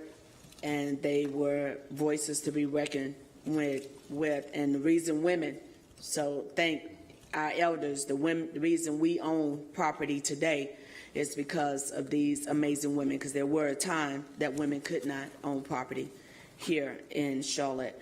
So it is with a heavy heart that I say that she will be missed, but for those who I have not contacted, if you reach out to my office, lmayfield@charlottenc.gov, I will make sure that you have the homecoming information for this upcoming weekend. Thank you. Mr. Phipps? Thank you, Mayor. Yesterday, I had the opportunity to attend the Regional Optimist International Oratorical Contest at the Morrison Regional Library. We had 7 contestants giving great speeches.